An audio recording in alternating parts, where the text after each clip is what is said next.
Chapter 1863. What the hell? A dragon that had its neck cut off could still struggle like a snake and bite everywhere? The only fortunate thing was that Nesario's mountain-like body had stopped. The strange thing was that there was a large layer of acid that wrapped around his horrifying body that was constantly proliferating. Now, it seemed to have lost control of its brain, and its entire body began to expand.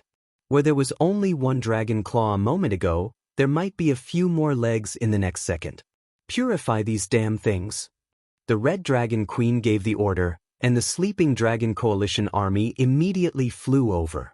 The dragons spat out a surprise attack with all their might, using their pure elements to destroy these constantly proliferating things. Fortunately, the flame of purification was still relatively effective against these biological tissues that had lost their foundation and no longer had the assistance of twilight energy to help them proliferate. Amidst the howls that sounded like countless murdered dragons, the proliferation finally began to slow down. One could see that the swollen skeletal body had finally become a little shriveled. This was the work of the underlings. Several guards and guardians were still busy dealing with the dying dragon of death, Nesario, who was still able to move even though he only had his neck and head left. Here, Hodier materialized another spear made of ice. This 100-meter-long ice spear was more than 3 times Hodier's height, and it was just right for the enlarged Turawan to use. Amalron cooperated with Kororan to use a flaming storm to interfere with Nesario's line of sight, giving Turawan a chance to launch a sneak attack. The huge Frost Guardian leaped high, pointed its spear downwards, and pierced Nesario's neck a few meters below the dragon's head. It penetrated the dragon's neck, and then pierced deep into the ice field. It was nailed. Nesario still wanted to make a countercharge. Kororan and Amalron did not give him a chance. The two giants took heavy and rapid steps as if they were wrestling, firmly suppressing Deathwing's attempt to open its mouth. Without its limbs, Deathwing was like a snake. If even its weak spot was hit, and even its mouth was sealed, then its defeat was sealed. No, it should be said that it was destined when its neck was chopped off. Ha! Sir Torim first used Thor's X-Hammer to hit Deathwing's head with the momentum of whack-a-mole. Immediately after, Alexstrasza and Isra, who had rushed back, unleashed the twin dragons emerged from the sea. They pounced on Neltharion and directly blew up his head. Bang! It was a huge explosion. First, Nesario's head felt strangely liquefied. Then, the protruding dragon limbs rapidly petrified in less than half a second. They turned from black to a withered grayish-white, and finally, like plaster that had been crushed, they turned into fine, hard lumps and powder. This kind of killing made every Titan powerhouse who had participated in this battle feel a little surreal. Have we killed Nesario? Freya, the guardian of life, was a little confused. Something doesn't feel right. The rock guardian Alcaphon stroked his large beard. Isra, the authoritative expert on the soul and will, said, "That's not right. I did not feel Neltharion's soul dissipate. If this really is his true body, there's no way I wouldn't be able to sense his violent and tyrannical soul fluctuations." Everyone's expression turned ugly. The Dragon Sleep Shrine had made such a huge sacrifice, and now they were saying that the one they killed was not Nesario's main body? The question was, where was Nesario's main body? Alexstrasza turned her head and looked at Duque. Duque sighed, knowing that he had to express his opinion. "I felt that something was wrong since just now. I'm very sensitive to evil and soul fluctuations. Just like when I discovered that Sargeras possessed Medivh, I also discovered that Nesario had transformed into Lord Presto. I'm sure that the Nesario we just killed could only be considered a clone." What? All the powerhouses were shocked. Duque added, "The most powerful clone." Even so, everyone still didn't look good. Duque sighed. "Well, this Nesario is a fake, but at least the Sinestra outside is the real one. Let's get rid of her first." A group of aggressive guardians, watchmen, and dragon aspects swarmed forward. The Dragon Mother, who was originally quite difficult to deal with, screamed and screamed. It was beyond Duque's expectations, or rather, the relationship between the Black Dragon King and his family was so indifferent. "Your mother is dead," Duque said to Onyxia. But she's already died once, and this is the second time. Even if I want to mourn the death of my loved ones like humans, why should I mourn twice? The Black Dragon Princess's words made so much sense that Duque was speechless. The results of the battle were supposed to be quite glorious. They had gotten rid of Nisario's most powerful clone, Sinestra, the 2 Twilight Dragon leaders, and thousands of Twilight Wns. Unfortunately, Twilight Dragons could be bred repeatedly, and Alexstrasza had even received the latest news from Krasis. Those damn Twilight believers could pollute the dragon eggs with Twilight magic, causing normal 4-colored dragon eggs to hatch into Twilight dragon whelps. Krasis had no choice but to join forces with other ancient dragons to kill those Twilight dragon whelps and destroy those dragon eggs. The dragons of the various races were distressed and worried at the same time. If Nisario's main body was hiding in an unknown corner and relying on a clone and a bunch of Twilight dragon cannon fodder, he could threaten a base like the Dragon Sleep Temple every time. How could they fight this battle? Isra approached Duque at this time. She had transformed into an elf. Duque blinked. Sure enough, Isra was much more pleasing to the eye when she turned into an elf. Isra said, "Duque, according to your speculation, where will Nisario's main body be?" Duque opened his mouth. He wanted to spoil it, but bitterly found that he couldn't. Originally, the first time in history that the Wing of Death besieged the Dragon Sleep Temple, it was the main body who personally led the Twilight Dragon army. Its biggest feature was that its body was covered with super hard source armor. The reason why Nisario was called Iron Chin by the players was because he wore a huge source metal chin under his chin. Ordinary attacks of the dragons could not penetrate the incomparably hard source armor at all. Without seeing the source armor, Duque's first thought was that this exaggerated version of Nisario was a fake. Now it seemed that this was indeed the case.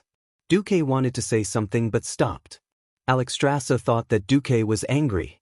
She also flew over and transformed into her human form. The red-haired mature lady from back then had returned. I know. I was too selfish to think that I could rely on the power of the Dragon Sleep Temple to deal with the traitor. It's my fault, please forgive me, okay? I owe you a big favor. Now, Neltharion had become a Terminator. I can't let a guy who has the ability to destroy the world run around. Just say what you've speculated. Chapter 1864. The red-haired big sister put her hands on Duque's shoulders and shook Duque without any hesitation. Unknowingly, Duque looked at the other party's huge dragon peaks swaying non-stop, a little, cough cough. Duque pretended to speak seriously, and the red-haired big sister let him off for the time being. I'm guessing that N'Azoth used evil magic to completely strengthen Nisario's soul. His original body may be very similar to Nozdormu, and has already transcended the cycle of life. Simple death can no longer stop the madness of Deathwing.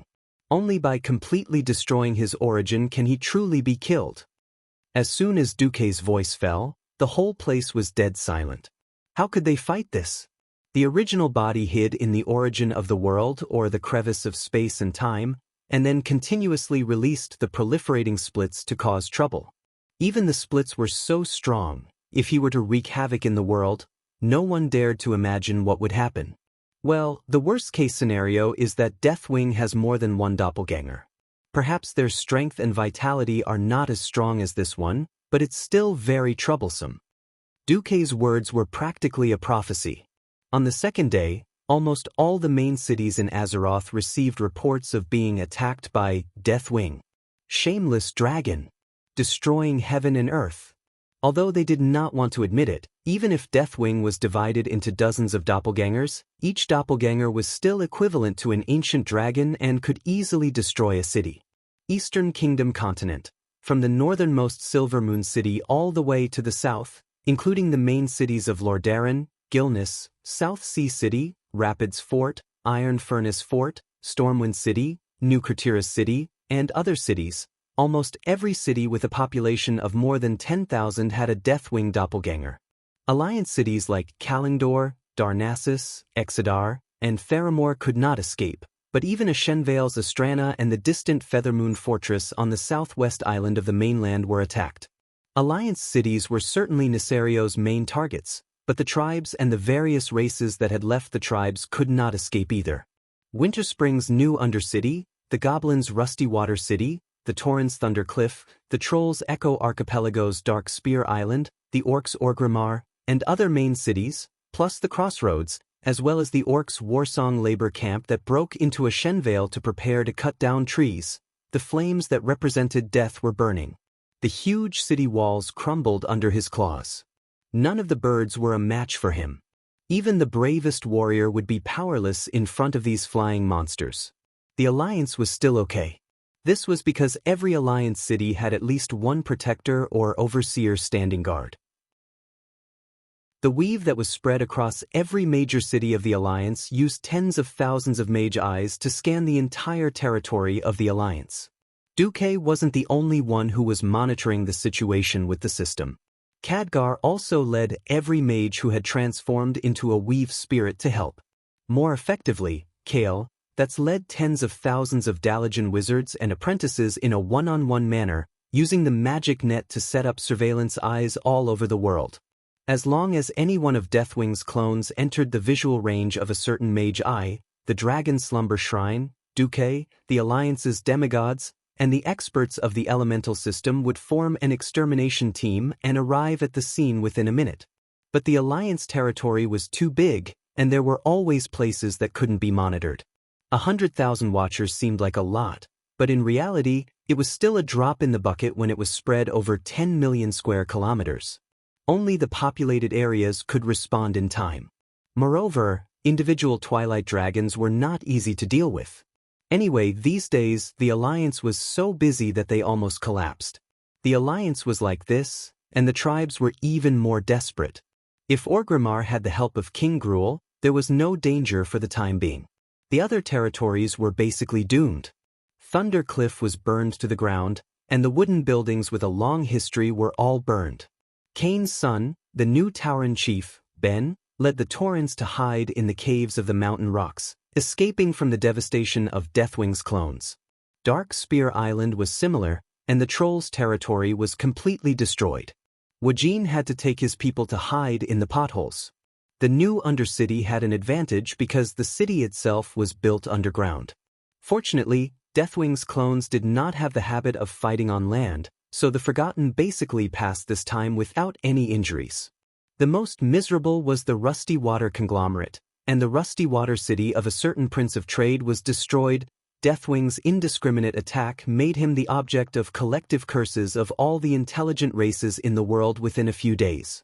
Not to mention the tribes or the former tribes that were abused like dogs, the Alliance couldn't bear it either. Even if there were food reserves, there would always be a day when they ran out. The devastation of Deathwing's clones caused production and construction to completely come to a standstill. What was even more disgusting was that the acid breath, flame dragon breath, or the dragon limbs that could survive and grow for a considerable period of time brought by Deathwing's clones had become a huge problem. Looking at the report, sometimes Duque even thought that he had traveled to the Silent Hill world and played a game of death with those deformed monsters. Finally, on the 7th day after the battle of the Sleeping Dragon Temple, Isra found Duque, who was waiting in Karazhan. "Duque, I know you have a way. I can sense it, why don't you say it?" Duque spat in his heart. Damn. A guy with telepathy is a blockhead. In the face of Isra's pleading attitude, Duque really couldn't be tough. Anyway, if there were no accidents, he still had to go with the general trend. He could only sigh and say a modified version of the idea. "I did think of an idea, but it's a pity that the idea is too crazy. And whether it succeeds or not, the consequences will be very serious." "What consequences?" Isra asked. She held Duque's hands with both of them, not allowing Duque to back down. Duque said word by word, "The worst consequence is that all the existing dragon aspects lose the power given by the Titans and completely become mortal dragons." Isra was very smart, and she guessed immediately. "Are you talking about the soul of the dragon?" "Yes. But the thing that degenerated into the soul of the demon, hasn't it already been destroyed by us?" After Duque rescued Alexstrasza from the grim battle fortress, in order to avoid trouble, the queen found a way to let Duque destroy the parts of the other 4 dragons, leaving only the black dragon part to cause trouble for Duque. Because of this, Duque was able to tame Onyxia.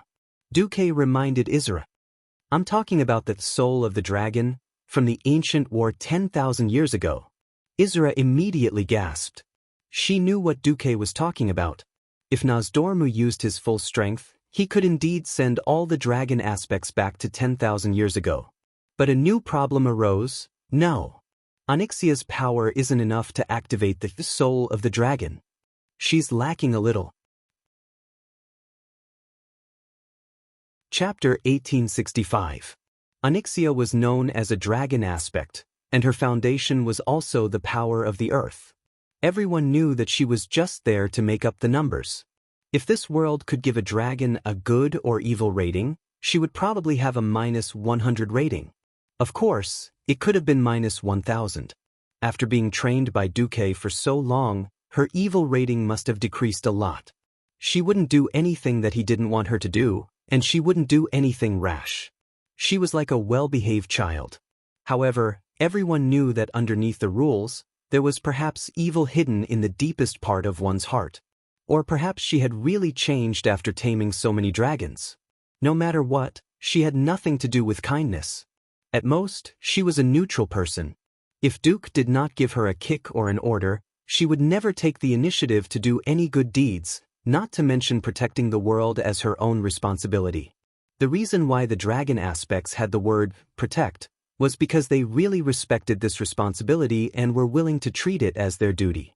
Also, because of the harmony between the soul and the responsibility, they could draw power that surpassed the mortal world from the mysterious rules left behind by the Titans. In terms of fighting ability, she was definitely 100 times better than that useless Dragon King Calegos. That guy's combat ability was probably one of the lowest among the ancient dragons. When it came to activating the dragon's soul, it was the other way around. Because she had no sense of responsibility and self-awareness, and didn't even have an ancient black dragon younger brother or sister, Onyxia really couldn't activate the dragon's soul. If she was missing one of these 4, it would be very dangerous. Isra's words made Duque narrow his eyes. Is she lacking a little or not at all? Isra also sighed. Sigh, she's very talented. If she puts her heart and soul into it, there's a chance she can reach 85% of the level of us 3 first-generation dragon aspects. But the problem of willpower? We've already done tests. Calegos can reach 90% of the 3 of us if he puts his heart and soul into it, but Onyxia can only reach 50% at most. That wasn't even enough to pass. Duque knew that Isra had already given him face. In actual combat, everything had to be discounted. Usually 60%, but in actual combat, there might only be 40% or 50% left. How much water a bucket can hold will always depend on the shortest board. If he really hoped that Onyxia could perform steadily, then he would be screwed. What's more, she was not a fool who would dare to kill her father. Onyxia was still quite afraid of her father. The resistance in Stormwind City had certainly strengthened her confidence, but how much confidence did she have? If she really wanted to attack Nesario, something might go wrong. Facing Isra's burning gaze, Duque sighed. I'm going to do some mental work on Onyxia. But I can only increase the probability to 70%. Then, Isra really wanted to say, even 70% is not enough, but she didn't say it in the end. The thoughts of an adult intelligent creature were the hardest to change. Duque boasted that he had improved it to 70%, which was already quite impressive. When will the results be out? Isra asked. Give me one night. Duque's words had a double meaning. For once, Isra's face, which was already pale and rosy, seemed to have turned a shade redder. Then I'll have to trouble you, Duque. I'll come back tomorrow morning. Isra did not put on any airs. Instead, he bowed deeply to Duque. The dragon's peak flashed a white light under the effect of gravity, almost blinding Duque's eyes. Duque quickly looked away. After Isra left, Duque called Onyxia. Yo, my master, is there something you need from me? Countess Katrana, the Black Dragon Princess, wore a red middress, and everything below the knees was covered by a black veil. After spending so much time together, she could see through Duque's thoughts at a glance. "Oh, are you going to tame a dragon?" Duque's gaze was an order, and the human-shaped dragon just lay down meekly. When the dragon-taming whip entered the dragon's cave as usual, the black dragon let out a long dragon roar. The dragon-taming whip easily crushed the dragon's pride. Unknowingly, Xianxia had become addicted to the dragon-taming ceremony. In the ceremony, she could completely let go of her schemes and distracting thoughts, and enjoy the strange feeling of being conquered to her heart's content. After a long while, the ceremony ended, although the dragon-taming whip was still deeply embedded. "Xianxia, tell me, what do you think of the world of Azeroth?" Xianxia was a little confused, but she still answered, I don't really care. I'll just follow you from now on." Duque's heart lit up. He knew that this was the crux of the problem. She had no feelings for Azeroth at all. In her eyes, this planet was no different from a pebble beside a nest. There was no special meaning to it, so naturally, she did not care about protecting it. Duque knew that he had no choice but to use some strong medicine. He faced the sky at a 45-degree angle, and an invisible tear fell from his crocodile-like eyes. He lamented in his heart, "Azeroth, Azeroth. In order to save you, I lost all my integrity. Remember to repay me, let me ascend to godhood." A gust of wind blew through the void, and it seemed to come from the will of Azeroth. "Shut up." Duque was bewitched, and he thought that the will of the planet had agreed. "You agreed, how nice of you." Duque hugged the black dragon tenderly. "Hey, Xianxia, if I say that I hope that Azeroth can become the home planet of a special draken, do you think you'll change your mind?" Xianxia shuddered. She couldn't believe her ears. Her current position might seem very secure, but a mount was still a mount. Maybe one day, a three-headed female golden dragon would suddenly spawn, and she would lose her status as a mount. Being a mount was really tough. Riding day and night. There was even the possibility of being abandoned. Duque's words had undoubtedly raised her to a higher level. She also knew that her position in Duque's heart was definitely not as high as the first 7. Then she should at least be on the same level as that blue-skinned hoof, right? "Master, are you serious?" Xianxia's eyes lit up when she suddenly had a direction to look forward to. "You're still calling me master?" Duque smirked. "Yo, Duque, I suddenly realized that I'm becoming more and more infatuated with you." With that, Xianxia did not even need to turn over, and her dragon body directly shook. The next day, Isra visited again and personally conducted the guardian test on Xianxia. This is a miracle." Isra looked at the special guardian value measuring system, completely dumbfounded. He did not expect that after one night, Xianxia would actually become even more compatible with it. 80%. This number was simply shocking. Azeroth is where my mother's nest is. I definitely won't let it be destroyed so easily." The Black Dragon Princess' face was glowing with energy. Chapter 1866. Logically speaking, with 80% of the Guardian's value, a 20% discount should be enough. After informing Alexstrasza, she was pleasantly surprised. In the Wyrmrest Shrine, there was a summit attended by the 5 great dragon aspects, the Guardians, several wilderness demigods, and several alliance leaders led by Duque.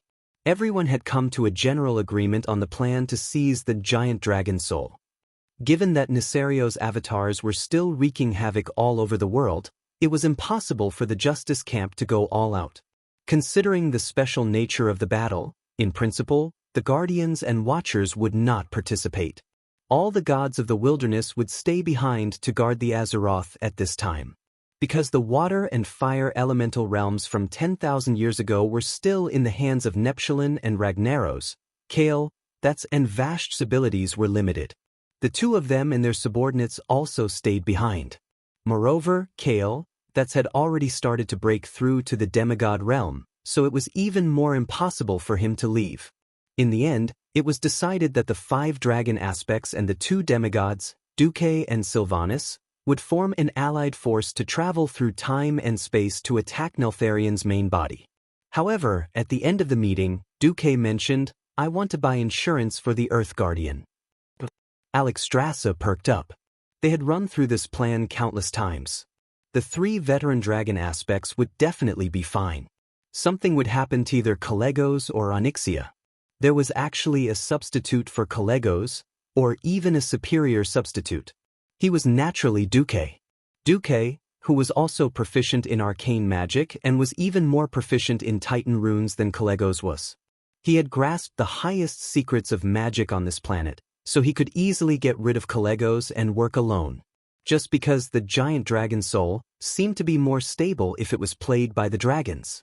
But everyone was worried about Onyxia, even if her will to protect suddenly increased by 30%. I don't think the Alliance has any Earth-type experts, right? Didn't Magni Bronzebeard's soul not return yet? Nozdormu asked. Duque smiled mysteriously. It's not that easy to become a demigod of the Earth element. The thick and solid Earth needed a calm heart and a long time to resonate with it. Magni would definitely not make it in time. I mean the other person. Duque's words surprised not only the dragons, but also the leaders of the Alliance. Who was Duque referring to? Duque did not reveal the mystery. Instead, he revealed a mysterious smile. If I'm not wrong, as long as he and Onyxia stand in front of the dragon soul, the success rate of the Earth element will be 100%.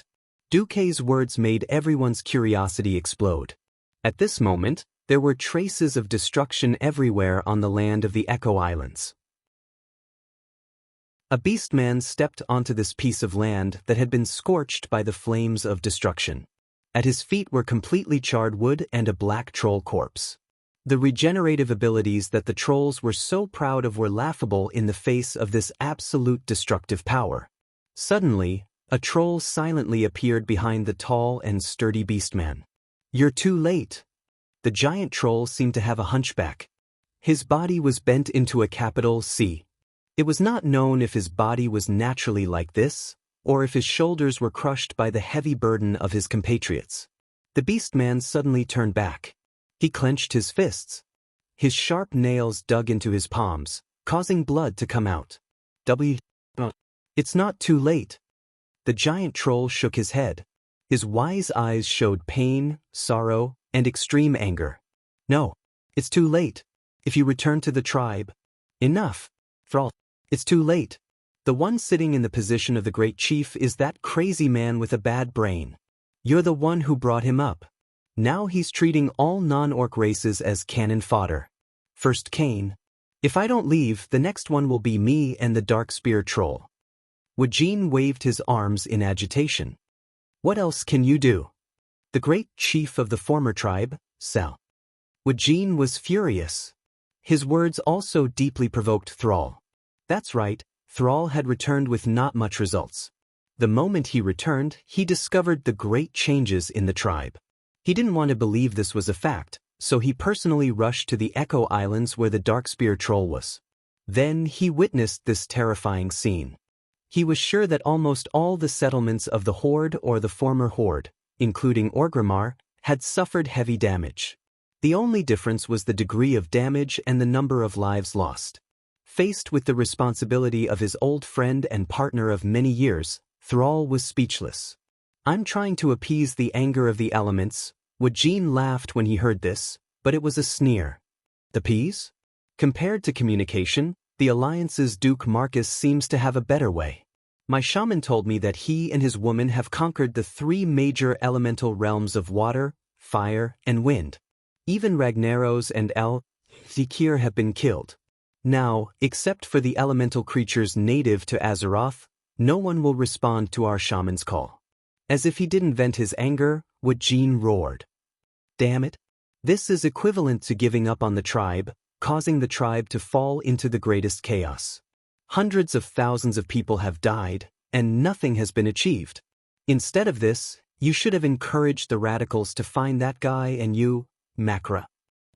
Oh, that won't do.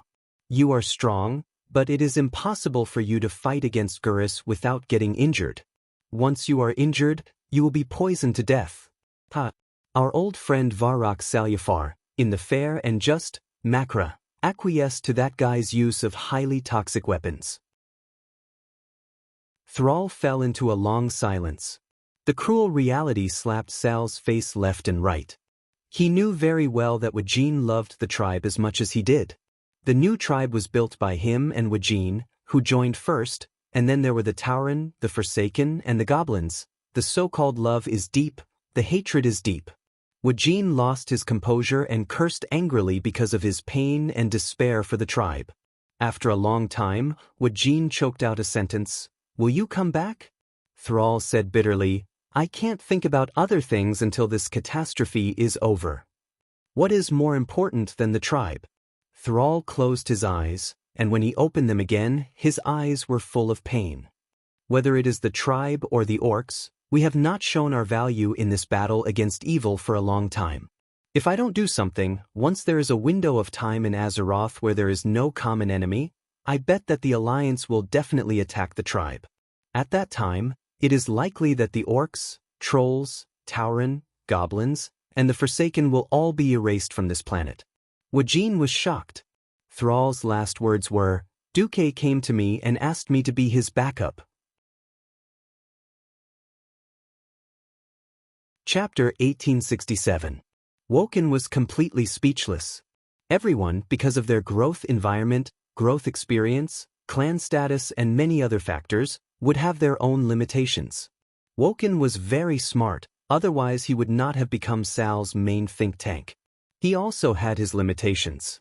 In the end, he was just a chief of a troll clan that stood out from the many original troll clans. The trolls had lived a hard life in the past 25,000 years. From the world's largest race in the distant past, with two great empires across the entire ancient Kalimdor continent, they had become small clans in a corner. Of course, he could ignore the other troll clans, but what really alerted him was what the Alliance had done. The Alliance was not a peaceful organization. They had completely destroyed Zul'Sun, located in the southeast of the Long Song Forest, and Zul-Gurub, located in the east of Stranglethorn Vale. This corresponded to the two most glorious empires in the history of the trolls, the Amani Empire and the Gurubashi Empire. Not only that, but the Rotten Moss clan in the eastern Plaguelands was also slaughtered by the Alliance. Although the Alliance had absolutely legitimate reasons for doing so, because these clans were behind the Alliance when the world encountered a major crisis, this could not hide the Alliance's decisiveness and ruthlessness. Once again, it proved that as long as the line of justice was crossed in the hearts of the Alliance would mercilessly destroy it. Times had changed. In the past, in the era of cold weapons, the trolls could still fight against magic with their numbers. Now, whether it was the Alliance's terrible flying fleet and other hot weapons, or the highly developed magic network civilization, they were not something that mortal creatures could resist with their bodies alone. As soon as Sal reminded him, Woken immediately realized that the tribe and the several races that had joined the tribe were in a very dangerous situation. Woken was discouraged. Backstop? Backstop for what? Sal smiled bitterly. The Alliance and the Dragon Guardian of the Sleeping Dragon Temple made a plan to deal with the Terminator, Neltharion, and I was needed as a backup. Do you know? Old friend, now the tribe, or the orcs and other races need a righteous title. Only by obtaining this title, no matter how bad the tribe is in the future, will the orcs and other races not be defined as evil races. This was a fight for a gold medal. Woken frowned. What about the tribe? Will you come back? When Woken asked the question for a moment, Sel almost blurted out, "I'll be back." But the opposition of the Nagrand orcs, the difficulties from his compatriots, all sorts of bitterness from the past surged into Thrall's heart. Sal suddenly felt a little lonely when he thought about how he had been forced to abdicate after making outstanding contributions to the tribe for more than 10 years. Moreover, the noble and great cause of wanting to do something for the world of Azeroth was even more attractive to Sal. Sal finally replied, "I'll think about it seriously. But only after this world has escaped from the crisis of extinction." It wasn't the answer Woken wanted to hear the most, but it was better than nothing. Wajin turned around and left. Before he left, he waved his hand. "Well, before that day comes, the Darkspear troll will endure." The noble leader of the trolls seemed to hunch a little more. Sal let out a long sigh. This time, he wanted to persuade Wajin to lead the Dark Spear Trolls and temporarily return to the tribe. Unfortunately, neither he nor Woking could convince the other party. Seeing destruction and desolation, Cao felt a sense of desolation. Leaving the Echo Islands and coming to the land he named Du Roder, Cao finally took out a small crystal shining with arcane brilliance from his pocket and pinched it. "Duque, I'm ready." A second later, a portal with a blue border opened, and Cao walked in without hesitation. The brief discomfort caused by the teleportation quickly passed, and Cao looked around. The huge hall wasn't completely empty, but everything was huge in size. Volcanic lava and black stones were everywhere, and above that were the metal creations and decorations with the style of the Titans. Because this was the Obsidian Dragon Holy Land in the northwest of the Dragonbone Wilderness, it was also the nest of the Black Dragons. 10,000 years ago, this was the place where the Black Dragons hatched their young.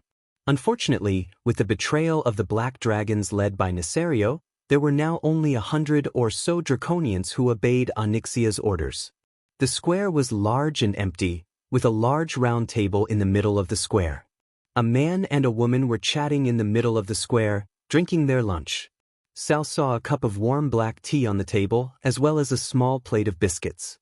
Duque, dressed in a robe, and the humanoid Black Dragon Princess, dressed in a dark red embroidered dress, were sitting on the chairs beside the table.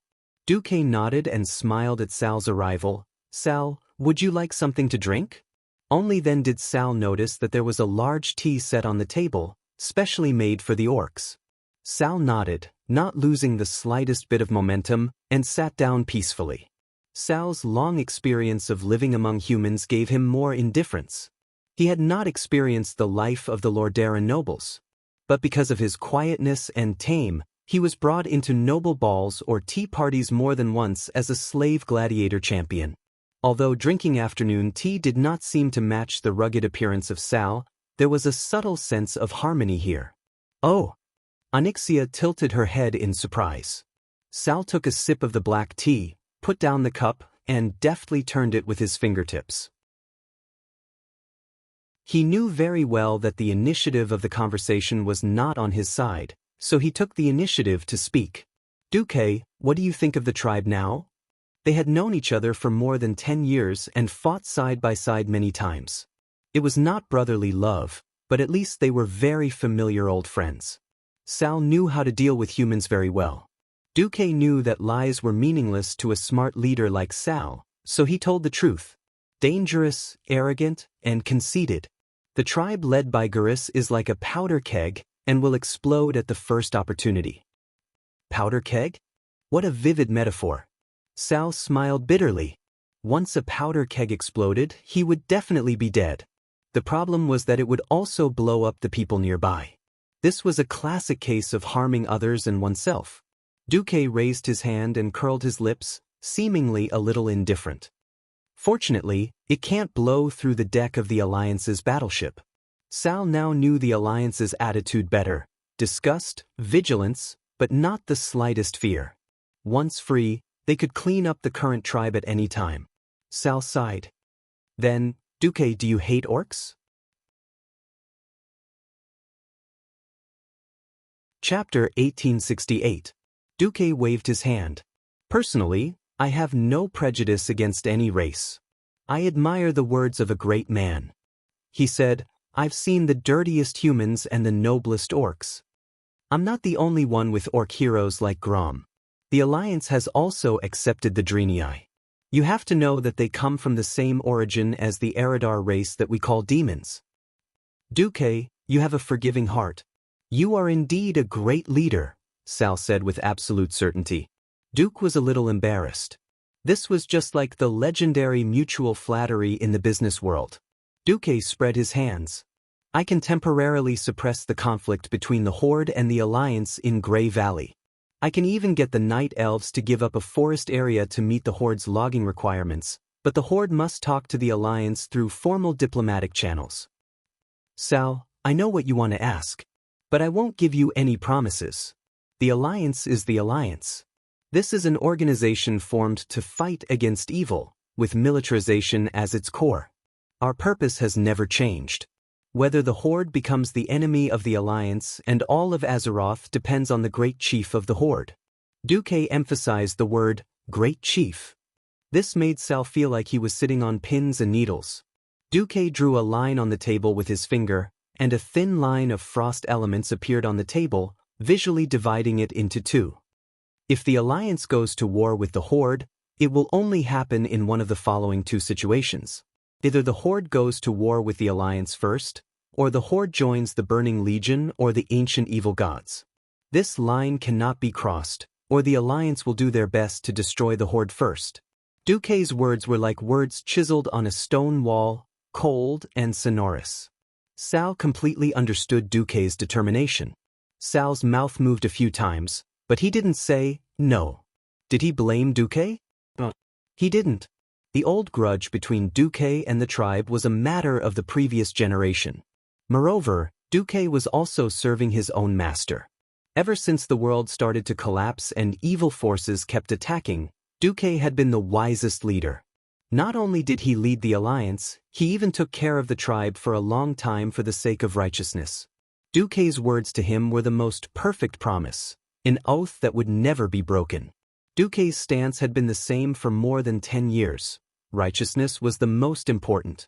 Even as a former enemy and competitor, Sal admired Duque. Not only because of Duque's wisdom in developing new technologies and expanding the new economy, but he also admired Duque's character. The Alliance didn't owe the Horde anything, but the Horde owed the Alliance many favors. Thinking about how the Alliance had spent a lot of effort to rescue more than 2 million tribes from Nagran's shrinking territory, and thinking about how it was the orcs who had been rescued back then who were clamoring to fight the Alliance for fertile land, Sal felt extremely ashamed. From that great migration until now, half of Nagran's land had collapsed. If they had followed the old Horde's methods, at least 2 million orcs would have died of starvation or internal strife. Now, ironically, they didn't die from the collapse of the world. Instead, they were wasted by Gurus in the despicable war of attacking the Twilight Fortress. Gurus clearly had better tactics and strategies, but in order to reduce the pressure on the Horde, he had mercilessly used up human lives. Sal didn't dare to imagine it. If there really came a day when Gurus led the Horde to declare war on the Alliance, Sal lowered his head deeply. After a few seconds, he raised his head.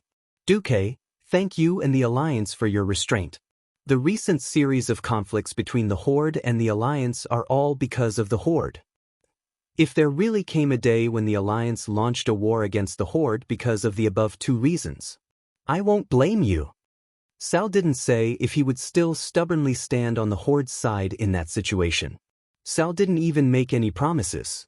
However, Duque knew what Sal's choice would be. He would most likely set things right like in the original history, and cooperate with the Alliance to overthrow the tyranny of brainless Roar. After pondering for a while, Duque wanted to say something, but he suddenly felt that it was good to be silent like this. As smart as Sal was, he had realized that the Horde, or rather, the orcs, did not have many choices in the future. He just didn't want to admit this fact. Duque wouldn't push Sal, because this was the choice of fate, and it was also the choice of him and the orcs he represented. A guy who couldn't see the big picture would only be crushed and destroyed by the giant wheel of fate. Although Duque admired Sal, if that day really came, Duque wouldn't hesitate. Duque stopped thinking about this.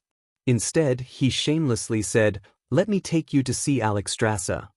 But Duque knew very well that he had taken away Sal's luck. In the original history, this scene in Cataclysm was Sal's highlight. Compared to William, the second-generation leader of the Alliance, Sal was more like the son of the world in the Cataclysm.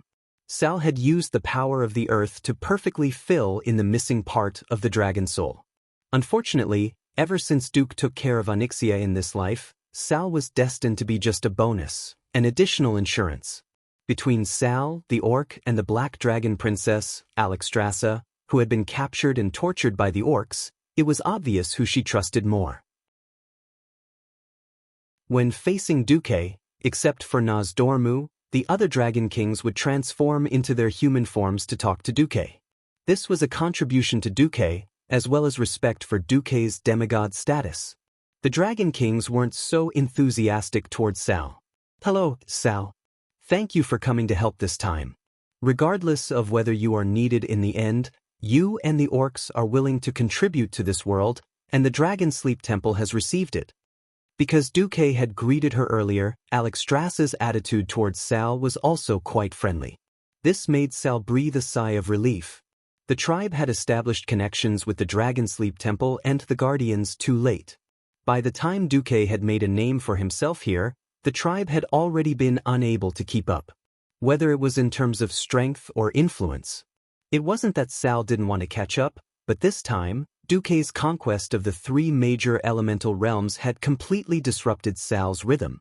This was because Sal discovered that if he wanted to become a demigod, it was likely to take about 5 years. For Azeroth, which was facing a crisis of extinction, this was simply impossible. Sal's choice was to be a Messiah shaman, and the price of this choice was likely to be that he would never be able to become a demigod. Sal didn't regret it. He humbly bowed to the Dragon Kings, and then displayed his power as an earth shaman. Chapter 1869. A clump of yellow soil appeared on the gorgeous temple floor. The floor was so tight that not even a drop of water could seep in, allowing the soil, which was wrapped in a soft yellow glow, to enter the temple without any hindrance. The soil was layered in front of the Dragon Kings. There were no creatures in the soil, but they could clearly feel that the 3 elements of water, fire, and wind could penetrate it at will. No vitality was better than overflowing vitality. What a pure power of the earth! Alexstrasza was not stingy with her praise.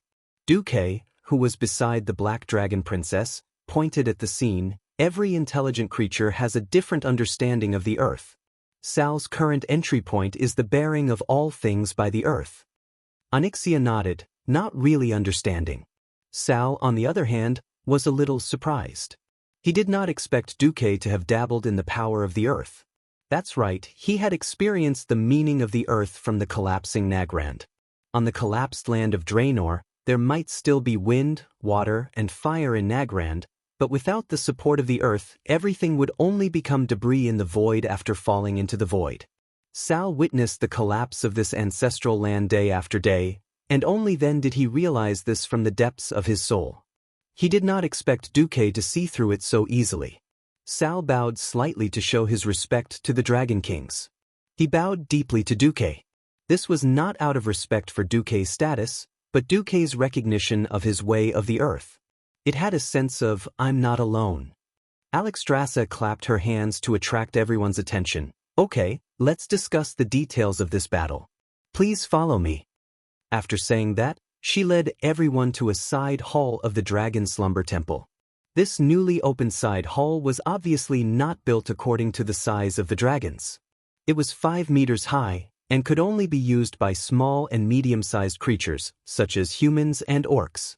On the bright marble floor of the entire side hall, there was only one set of tables and chairs, a circular table with a diameter of 10 meters and more than 10 chairs. The 5 human-shaped dragon aspects took their seats, and Duque, Sal, Queen Sheila, Varian, Muradin, and Lord Howl were also seated. The Red Dragon Queen said, "First, we have to go back 10,000 years ago and obtain the soul of the dragon that has not fallen into the demon's soul. Then, we have to find a way to bring it back to this point in time." Nozdormu said, "I heard the proposal you asked Isra to pass on. I also know that you want us dragons to go back and recharge directly in the past, then return to this point in time to catch Nethario off guard.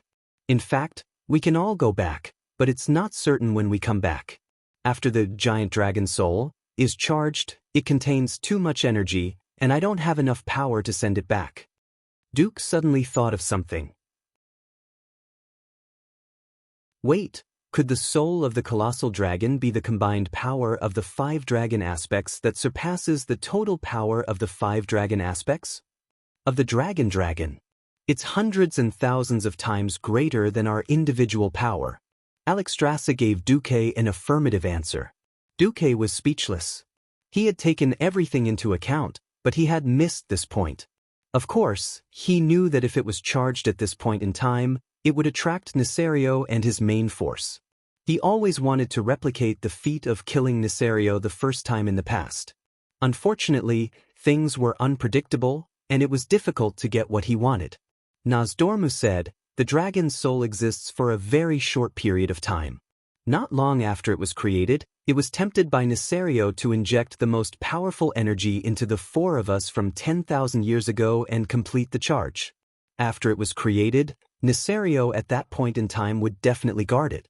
He would not let us steal it back successfully. Moreover, if two identical Dragon Kings appeared, too much power would cause changes in time and space, or even cause it to go out of control. I strongly oppose the multiple Dragon Kings going back together." Duque frowned.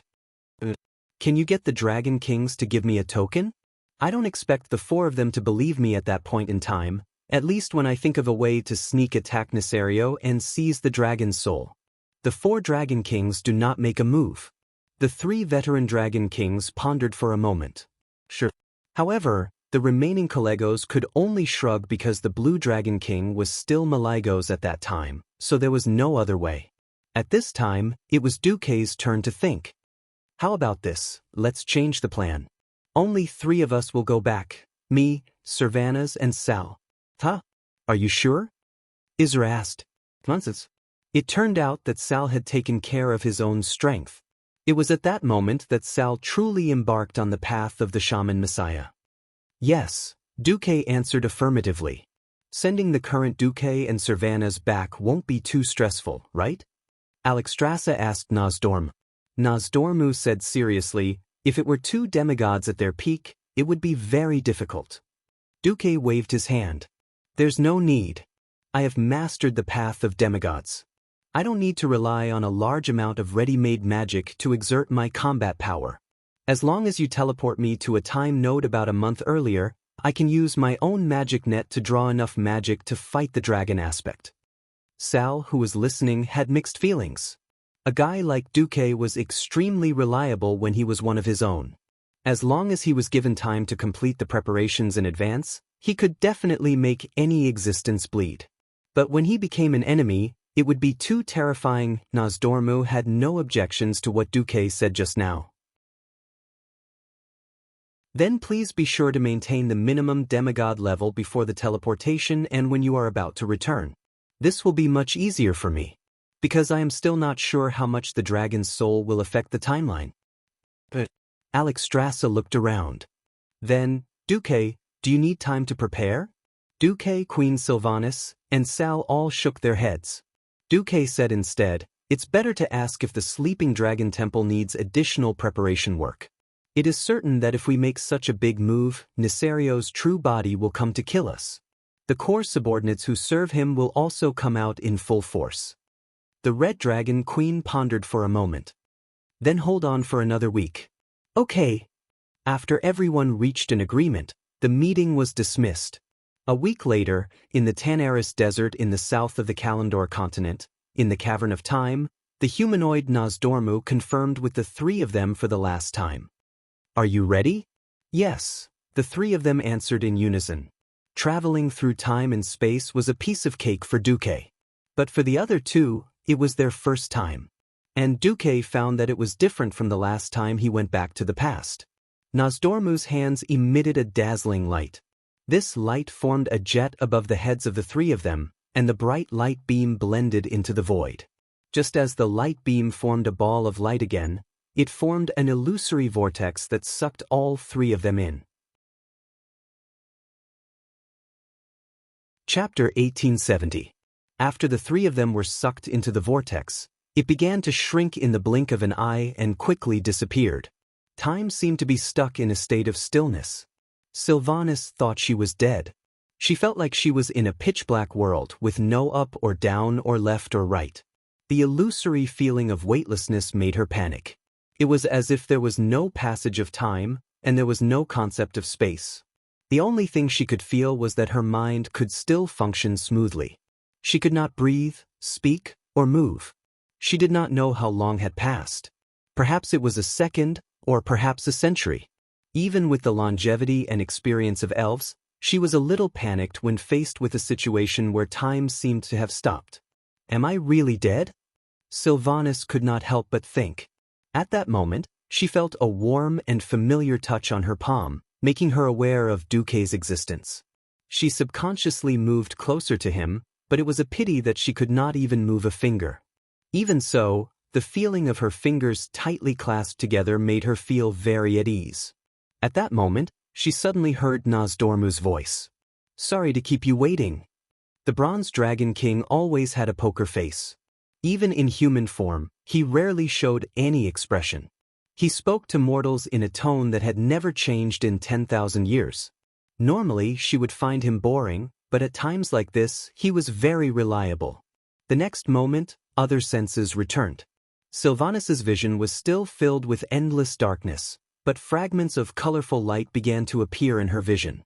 They were like broken glass, reflecting a blurry light in the darkness.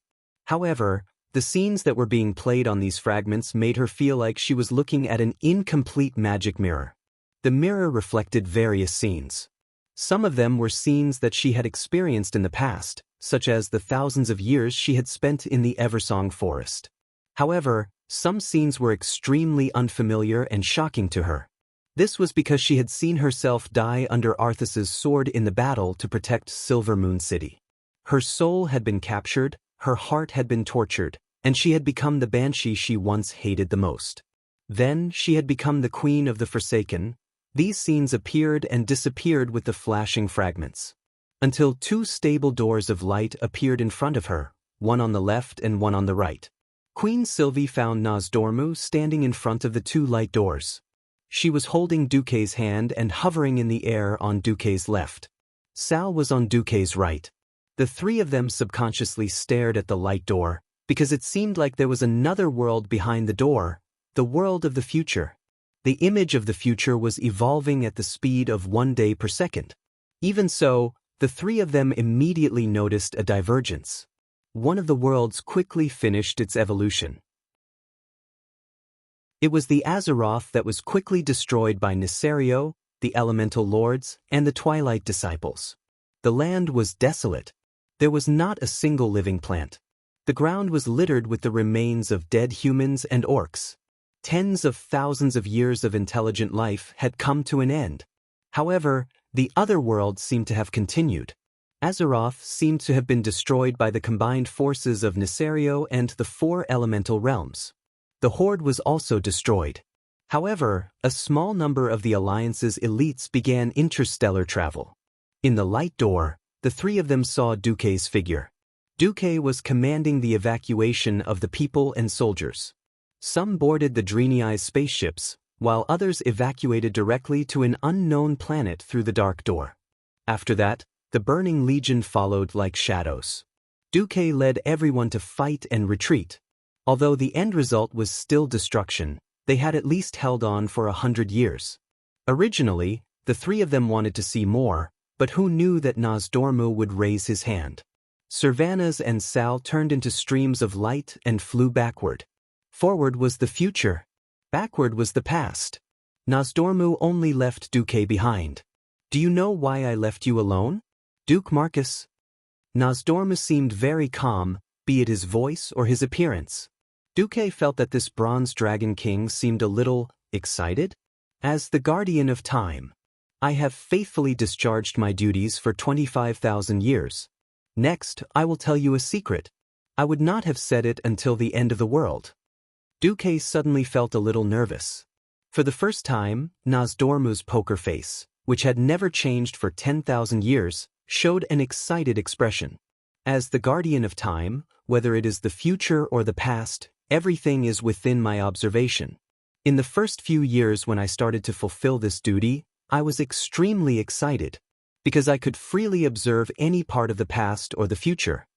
The unknown past and future satisfied all my curiosity and desire to explore. Unfortunately, after a few hundred years, I got tired of it.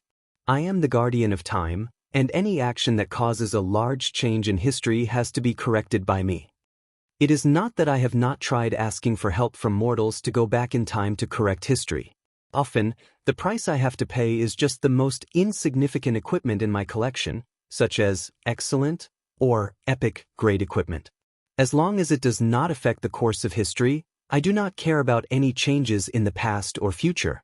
This is because the river of time has a powerful corrective ability, and it is enough to correct most variables. However, a huge variable called Duke Marcus appeared. When I first found out that you changed history, I saw you as a tumor of time that must be removed. At this point, Nosdormu glared at Duque fiercely. Even an experienced person like Duque felt his heart palpitate. Immediately after, Nosdormu's gaze softened. Indeed, I was prepared to observe you for a while before deciding whether or not to eliminate you as a variable. Unfortunately, I found out that I was wrong. The river of time that I followed did not resist the changes that you brought. It seemed to accept everything that you did and was happy to see it happen. I could not accept this change. So before I took action, I decided to observe you personally. Then I discovered something that shocked me. I knew from your reaction that you actually knew my future. When Nosdormu said this, Duque also felt a faint pain in his balls. As a transmigrator, of course, he knew that the fallen Nosdormu from the future was trying to disrupt the current point of time. Then, in the long river of time, the current Nosdormu and the fallen Nosdormu from the future started a war, and in the end, both of them perished. Chapter 1871. What was even worse was that this incident was about to happen. Nosdormu was absolutely miserable. After he and the Bronze Dragon Legion knew their fates, one by one, they became corrupted and fell. The one who killed them was not someone else, but himself from the future. No matter how hard he tried to change history, he would not be able to reverse the destruction of the future. This was the most despairing thing. Seeing Duque's reaction, Nosdormu had a look of realization. As expected, you know my future. Duke Marcus, can you tell me your true identity?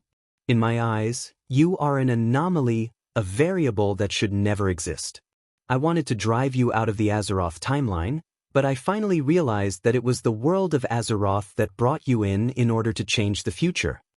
This time, it was Duque's turn to be speechless. He had never thought that there would be so many secrets to his transmigration. Nosdormu sighed. To be honest, it was because of that end. I was angry. I fought. I complained. I was in despair. But ever since you appeared and gradually stood at the peak of the world stage, using your wisdom and strength to influence the future of this world, I have new hope. Nosdormu floated closer to Duque. For the first time, he showed an expression that should have been a smile. Hope. Duque resisted the displeasure of having his mind peeped. Don't you want to die? No. I don't have that concept anymore. What I'm tired of is the unchanging time itself. It's too boring. Duke Marcus, you are already a demigod. When you experience everything in the world, when everything from the unknown to the known, perhaps you will become as bored and empty as I am. 25,000 years of repetitive behavior is too boring. If not for my duty, I might have gone crazy. In the future, I might have fallen that way. So, I'm just eager to see variables. Variables? As long as I protect this world, I don't mind seeing variables. Because it will bring me joy. Looking at the excited Nosdormu, Duque had a playful expression on his face. Could it be that as long as it is beneficial to this world and does not affect your duty to protect the world and time, you are willing to make a certain degree of concession? Give in. Nosdormu sneered. Who knows how many times? If I hadn't persistently refused any future me who had yet to fall to enter this timeline, you would have been dead before you became a demigod. Duque immediately broke out in a cold sweat, his heart beating wildly. That's right. In the past, he was too weak, so weak that he had no way to resist the power of a demigod. If a future Nosdormu appeared before he became a demigod and wanted to fix him, he would not be able to resist. One had to know that Nosdormu's main body was extremely powerful. Even a demigod like Nesario would be slowed down by 20% under the erosion of his time magic. If Duque had encountered him before he became a demigod, he would probably have been directly sent into the abyss of time. Duque bowed deeply to Nosdormu. Thank you very much. I owe you a favor. If there's a chance, I will return it. You've already returned it. Nosdormu seemed to be in a good mood. Let me give you a hint, Onyxia. Ah. Duque was stunned, and suddenly understood. Just as he was about to say something, Nosdormu laughed and pushed him in the chest. Countless fragments of time turned into streams of light and flashed forward in Duque's field of vision. Meanwhile, Duque himself was violently pulled back by a mysterious force. In the middle of his field of vision, he only saw Nosdormu with a mysterious smile. He raised his right index finger and made a shoo gesture at him. That's what it means to say to Duke, to keep it a secret. It would take a long period of time in the river of time to go back 10,000 years in the past. Duque felt that his entire soul had been stretched into a long noodle shape. Taking advantage of this moment, Duque was thinking about why Nosdormu had said that. He suddenly understood. In the ancient war 10,000 years ago, Nisario had deceived his brothers and sisters and made the 4 dragon kings inject most of their origin power into the soul of the giant dragon. That was how the dragon nuclear bomb was created, which directly turned dozens of demon legions into ashes. The strength of the 4 dragon kings, who had been injected with most of their origin power, had also fallen greatly. It was not until Duque destroyed the soul of the demon, in this life, that the Dragon King's power was restored to its original state. Even so, they were still dragon aspects during this period of 10,000 years. In the original history, in order to kill Nisario, who was in a state of madness and had entered the source of Azeroth, the 4 Dragon Kings had no choice but to use all their power in the soul of the giant dragon. After all, although Thrall had filled the vacant position and successfully activated the soul of the giant dragon, the power of the dragon aspects could only be extracted from the 4 Dragon Kings. This directly caused the 4 Dragon Kings to forever lose the power bestowed upon them by the Titans, and they were demoted from dragon aspects to mortals. Thus, there was a new deduction. What if it was not the 4 Dragon Kings who injected the power of the dragon aspects into the next battle, but the standard 5 dragon aspects? The power injected would obviously be less than that of the 5 Dragon Kings in the original history. This obviously gave birth to a new possibility.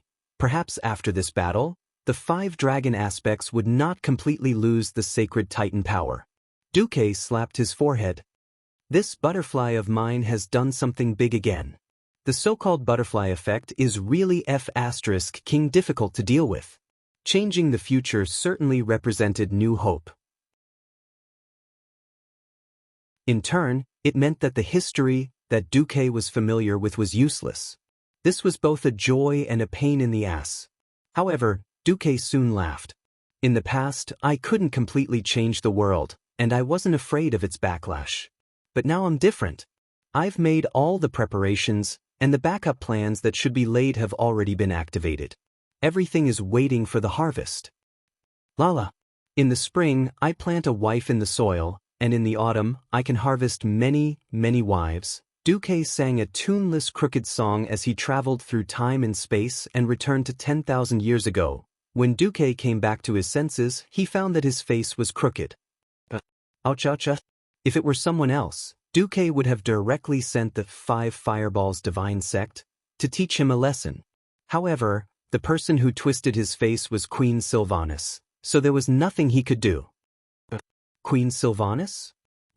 Tell me, what's going on with that forgotten queen? Sylvanas suddenly showed her might.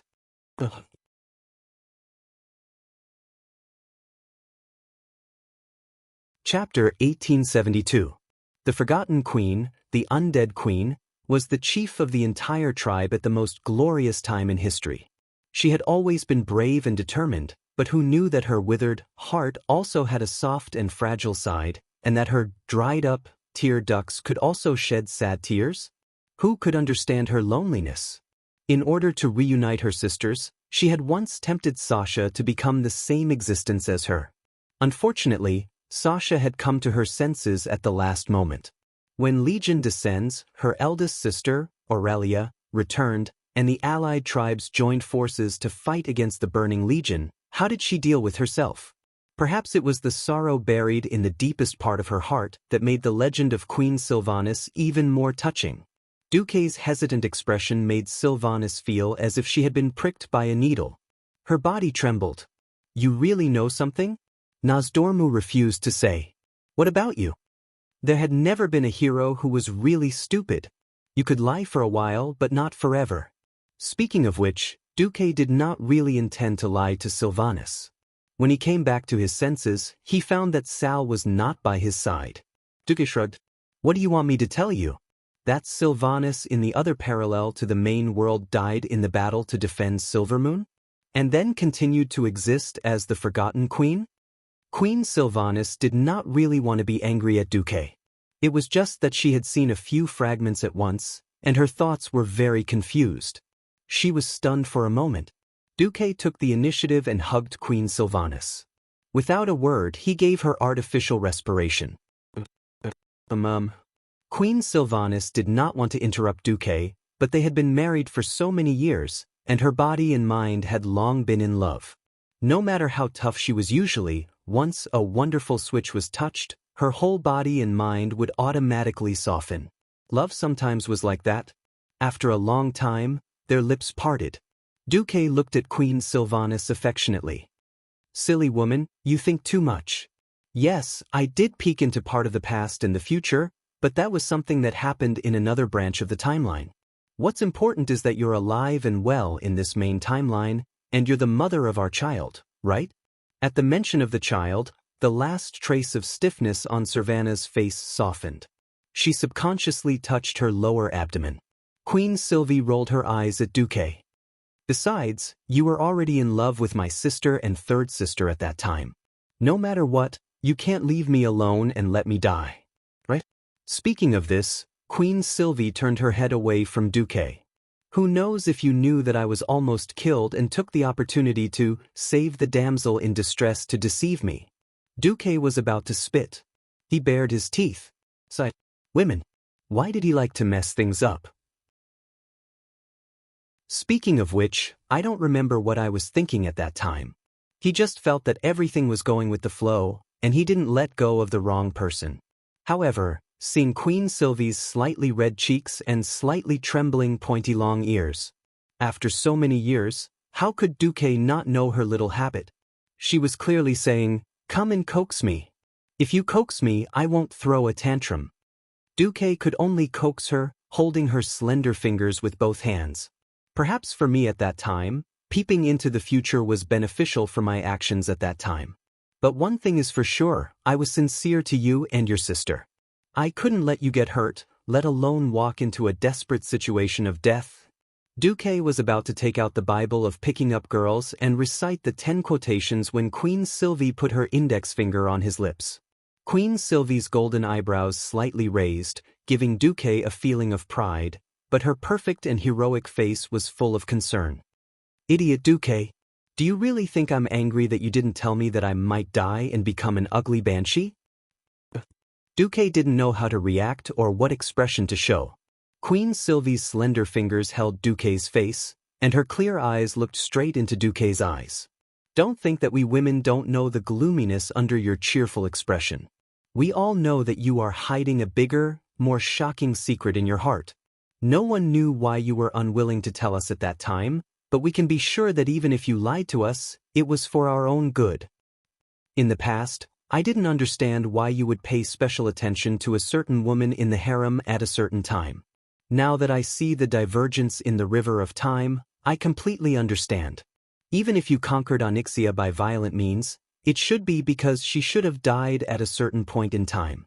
Sorry, maybe I was very willful, very self-centered, and very weak in the past. Powerless against powerful evil. But now it's different. I already understand the burden on your shoulders, and I know your hard work. Duque, promise me, no matter how great the suffering is, don't bear it alone, okay? Be it me or the other sisters, we are all starting to have the ability to share your burdens. Duque was completely stunned. Caring too much would make one afraid of losing.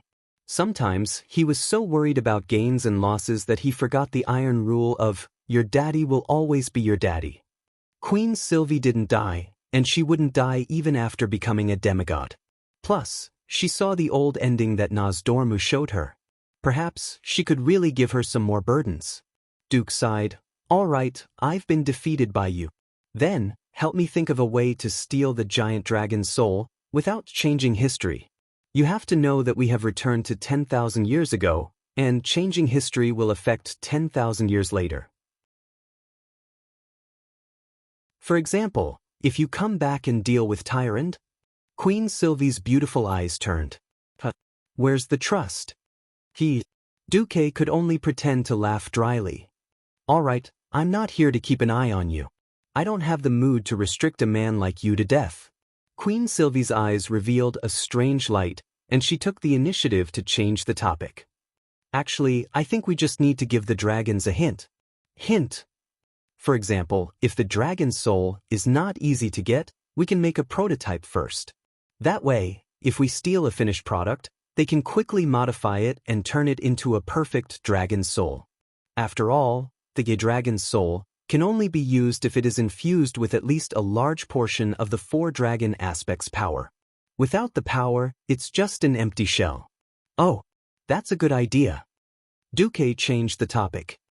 Actually, we don't need to hint. We can just look for Nosdormu.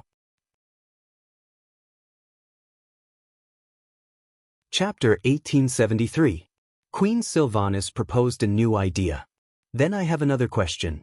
If Nosdormu knew the future and knew that Nesario had betrayed the dragons, would he still watch the 4 major dragons be deceived? Would he let Nesario betray the law of protection, and he himself would adhere to the death principle of not revealing the future that the Titans gave him? Wouldn't Nosdormu make any decision at any time, but in fact, it would be a decision made in the known future? This sounded a little roundabout and nerve-wracking. In fact, the logic was still valid because Nosdormu's duty was to protect the timeline from deviation. If even he led the timeline astray, then there would be no protection to speak of. However, in reality, only when one became the guardian of time could one know whether this was the truth or not. Duque sighed. Perhaps, this is the sorrow brought about by his duty. Even though he knew that a tragedy was bound to happen, he still had to participate in that terrible tragedy. As a catalyst, he had to play out this tragedy and push his brothers and sisters into the abyss of pain. Phew. Fortunately, I don't have to be the guardian of time. Otherwise, I'm afraid I'll go crazy. Windrunner, who loved freedom and refused to be bound, had to do this unchanging job. Queen Sylvanas would probably want to kill herself. Well, our power now is too weak. I can smell the stench of demons in the atmosphere. I guess the Burning Legion has arrived. While the main force of the Legion has not arrived, let's first control the elements in the atmosphere. Okay. Duque was a genuine water and fire dual elemental demigod, and Queen Sylvanas was a wind demigod. After their levels increased, their elemental affinity was also countless times higher. At this point in time, Ragnaros and Al-Zikir were still alive, so naturally, they could not extract the elements of the 3 major elemental realms. On the other hand, because these 2 elemental lords were in a state of hibernation, no one would compete with them for the 3 elements of water, fire, and wind in the main plane of Azeroth. This made them feel like weasels entering a hen's nest. The so-called supermarket that they did not have to pay for was so cool. The place where they transmigrated was located in the southeast corner of the ancient Kalimdor continent that had not been blown up, probably near the future Zul, Gurub.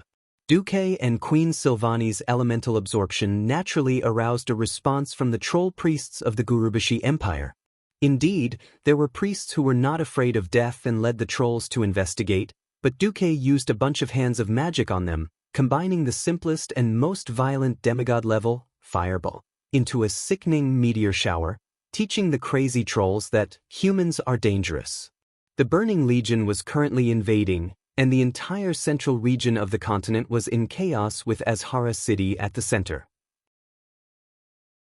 No one would care about the remote mountain forests of the continent. The huge troll empire was beaten like a dog. When Duque had absorbed enough elements, he realized that he had gone overboard. I seem to have accidentally killed tens of thousands of the Troll Empire's elites? Duque was speechless. Well done. Queen Sylvia gave a thumbs up. She was simply fanning the flames. Duque slapped his forehead. Back in his time, the Amani trolls had been exterminating for years. It had been so long that he had actually forgotten that the high elves and the trolls were mortal enemies. By the way, don't you still have 2,000 years before you run into the Amani trolls who have nothing to do with the Gurubashi Empire? Damn the trolls. Queen Silvani said stubbornly. If I have time, I don't mind going to the Amani trolls again.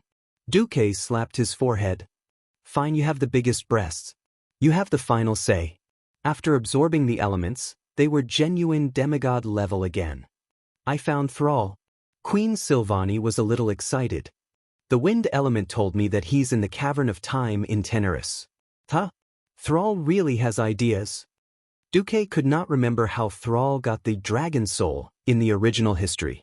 Clearly, after being teleported to this point in time, Thrall had his own ideas.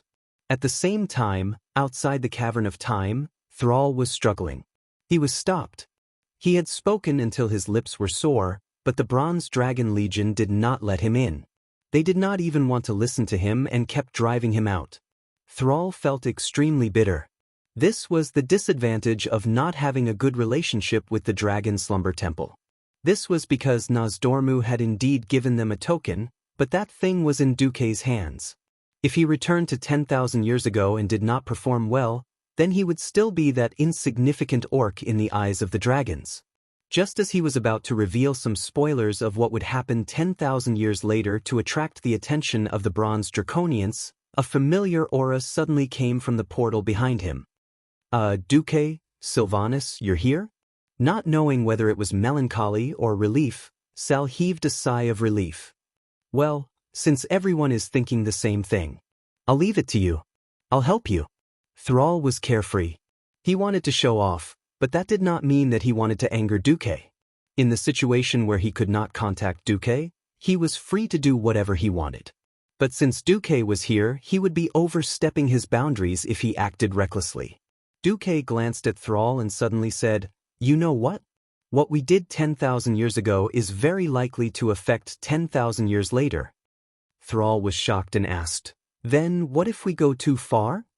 The Bronze Dragon clan will send out pursuers who will use special methods to kill us in the River of Time."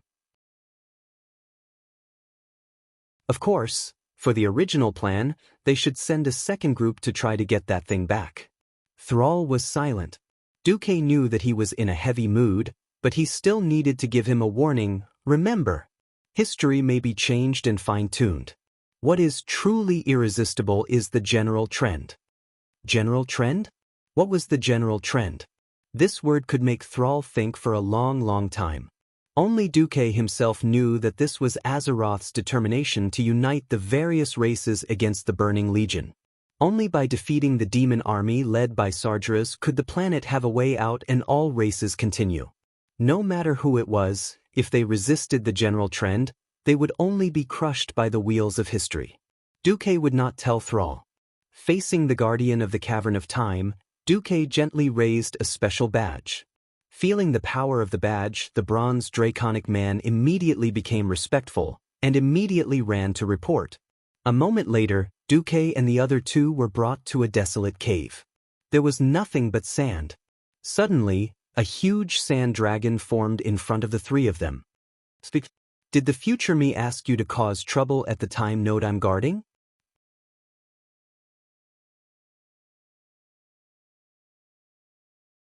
Chapter 1874. Nozdormu was still the mighty and domineering sand dragon. His tone was also full of majesty. If Duque was still the newbie who had just transmigrated, he would probably be scared speechless when he saw such a huge dragon aspect. Unfortunately, as someone who had made a name for himself in the hellish world of Azeroth, he had long been used to facing a giant boss and could only see its toes. Duque was not affected by this kind of majesty. Duque was not afraid at all. Beside him, Queen Sylvanas raised her hand, and the three of them were lifted into the air by a gentle wind. They were level with the dragon's head. Two demigods, one earth messenger. I'm starting to wonder if my future self has a screw loose. Nozdormu's words should be considered self-mockery. Duque curled his lips. No. You should be very clear about when you will really collapse. The Nozdormu of our time still has enough rationality. He does not force things, but he still has hope in his heart. That's why Sylvanas, Thrall, and I are here. Duque took the initiative to mention Nozdormu's collapse. This touched Thrall's nerves, but Thrall remained silent. Nozdormu raised his dragon head and said, "Wait and hope." Duque was sure. Nozdormu's eyes, which were made of sand, suddenly bloomed with divine light. The huge dragon head nodded. "Very well, I allow you to enter the world of this time. But remember, don't mess around. The other you is also an outsider. At this point in time, I can't predict what will happen when two Duke Marcus come together." The King of Time seemed to be implying something. One mistake and it will become an eternal cycle of time, like a circle that will never stop spinning, and you will never be able to get out. Duque gritted his teeth and thought to himself, "Fine. Two transmigrators are scary enough, and both of them are me. This kind of F***king.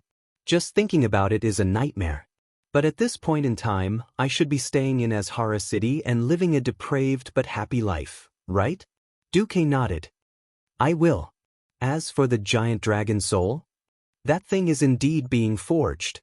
Nozdormu interrupted him. "But I won't help you with anything. I'll just quietly supervise you. I am a guardian, not a creator."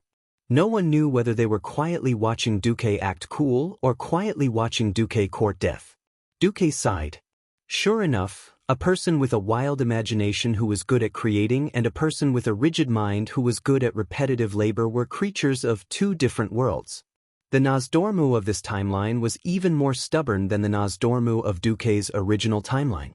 Being able to do this was a big green light. Face should be given to each other. Since the other party wasn't an enemy, Duque bowed and said, "Thank you very much." Coming out of the caverns of time, Queen Sylvanas and Sal looked at Duque at the same time. "What do we do next?"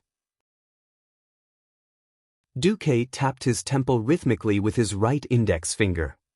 "If we don't care about the consequences, there are many ways." When Duque said this, Sal was secretly shocked. Those were the 5 dragon aspects. If things went wrong, even Nesario, who hadn't publicly betrayed them, might join in the encirclement.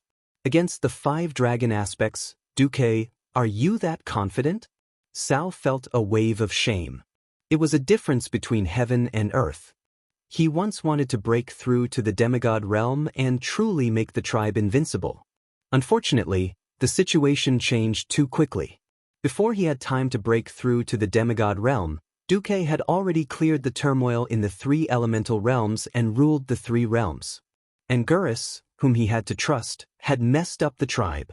Thinking of this, Sal felt the deepest sense of powerlessness. Duque was obviously creating a new future that even the Time Dragon King, Nozdorm, had never seen before. What about him? Although he used to shout, "Lord _Tar," he had always proclaimed the spirit of death. He preached that he would rather die than win, but he had to shoulder the lives and future of more than 1 million of his fellow orcs. When the day came when the Alliance and the Horde faced off, would he really be able to take them down with him? Helplessness and bitterness. This was the deepest feeling in Sal's heart.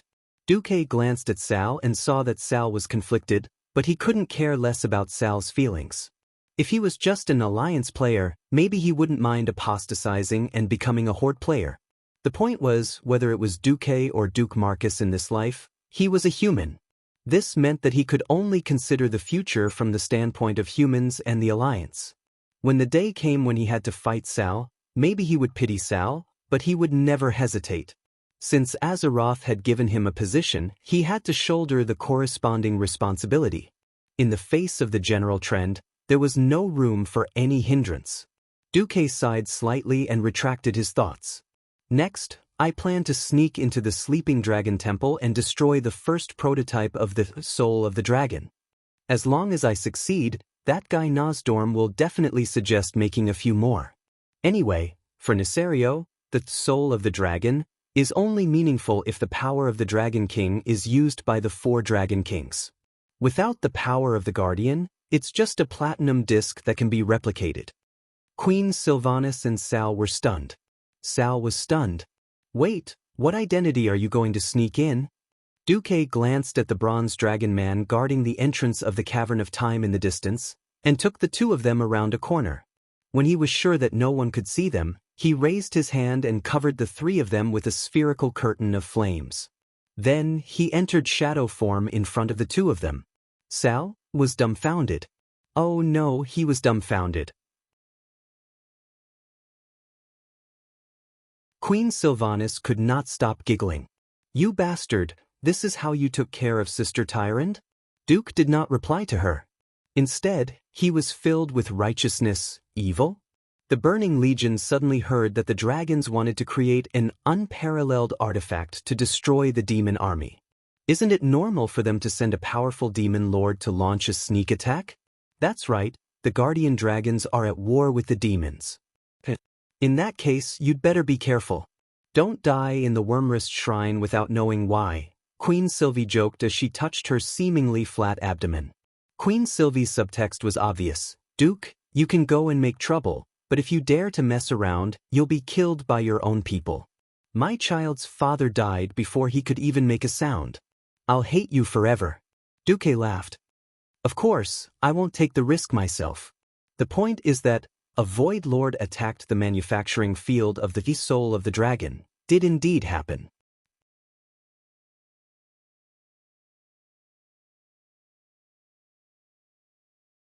Chapter 1875. At that time, the Burning Legion was wantonly coming out of Azhara through the portal opened by Du, burning and destroying all over the world. Before the collapse of the ancient Kalimdor continent, the location of the Dragon Sleep Temple was quite close to the center of the continent. The shape of the broken no-scent continent on the map looked like a kidney. The Dragonbone Wilderness where the Dragon Sleep Temple was located in the middle of the kidney, near the southern part. In addition, the dragons were the vanguard of the anti-demons, so it was normal for the Dragon Sleep Temple to be invaded by demons. On this day, the demons once again attacked the Dragon Sleep Temple. Duque, who was lurking in the front line, saw with his own eyes the dragons guarding the temple encounter the first wave of demons. It was a group of Doom Walkers and Doom Guards. The huge wings gave the Doom Guards and other demons extraordinary flying ability, and they rushed straight to the Dragon Sleep Temple. However, they were immediately attacked, with all kinds of dragons entangling them. The blazing breath made them no longer pay attention to the Dragon Sleep Temple. The green dragons used poisonous breath, and even worse, their ability to control nightmares. At least, Duque and the others saw with their own eyes two high-grade demons suddenly scream and run away without warning, as if some indescribable horror was chasing them. Du Mok wondered maliciously if the one chasing them was Quafu. Quafu chasing the sun. Chasing the sun, isn't that scary? Yes. The battle in the sky was very exciting. The 5 colored dragons worked together to attack from the front and back. The blue dragons used their ice magic to slow down the enemy or directly freeze them, while the red dragons used flames to deal with the demons with lower magic resistance, and the black dragons, with the acceleration ability given by the bronze dragons, used their more powerful melee ability to kill and tear the demons to pieces. The 5 colored dragons worked together to fight, and the opponents were outnumbered. Almost every 5 dragons of different colors formed a group, working together to deal with a small group of demons that did not exceed 2 digits. They cooperated well, and often the attacks that the enemies thought could cause damage were just like fireflies flying into a flame. But the endless demons did indeed attract the attention of the guardians of the Dragon Slumber Shrine. No one noticed that a blue dragon swaggered into the temple. Well, he was also carrying a blue dragon who was covered in blood and half dead. "My brother is injured. Is there anyone from the red dragon race who can help save him?" The blue dragon shouted in Draconic. The other temple guards glanced at him and sighed. "We can't save him unless an ancient dragon comes to help." The blue dragon had a look of despair. The hierarchy in the Dragon Slumber Shrine was actually quite strict. The guardian dragons were naturally the highest, and the ones below them were ranked according to their age. Naturally, they were ancient dragons, adult dragons, infant dragons. Below the pure-blooded dragons were the draconians who were more like dragons, and at the very bottom were the draconians. Now that they were at war with the Burning Legion, The red dragons, who were in charge of life, were too busy trying to save the other 4 giant dragons. Where would he find the extra mana to save a lowly draconian? Returning to the embrace of nature and dying in Dragonbone Wasteland was the greatest gift to these subsidiary races. Sure enough, the injured blue dragon breathed his last after a while. The blue draconid who carried him in was grief-stricken, and soon got up to tell the draconid guarding the middle gate. My brother has a top-secret report for His Majesty Maligos. That was the information he had exchanged with his life. I request to meet His Majesty in person. The draconid was a little puzzled. You are... The blue dragon introduced himself. My name is Dog Shit. Oh, my primordial dragon language isn't very good. Maligos, is it? I couldn't tell that your father was a pure-blooded primordial dragon. How did you just mutate? The draconid sighed. The blue dragon made a gesture of wiping his nose in embarrassment. There were a total of 8 draconids guarding the gate, and one of them nodded. Wait here. I will rule and primordial dragon. But I don't know if the lord on duty will convey it to His Majesty. With that, the draconid opened a small teleportation gate and went in. After a while, he came out again. Come this way, Maligos. The blue dragon bared his teeth, feeling that he had been too smart for his own good.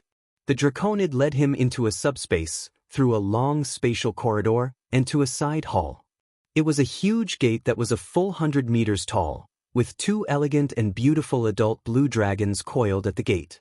The 2 blue dragons opened one eye at the same time and glanced at the draconid and the blue dragon. The gate was magnificently decorated, with a huge blue dragon sculpture of Maligos, the king of magic. When the draconid approached on 4 legs, the gate disappeared without a sound. When the draconid and the draconid passed through the gate, the blue magic runes on the door frame of the side hall flickered.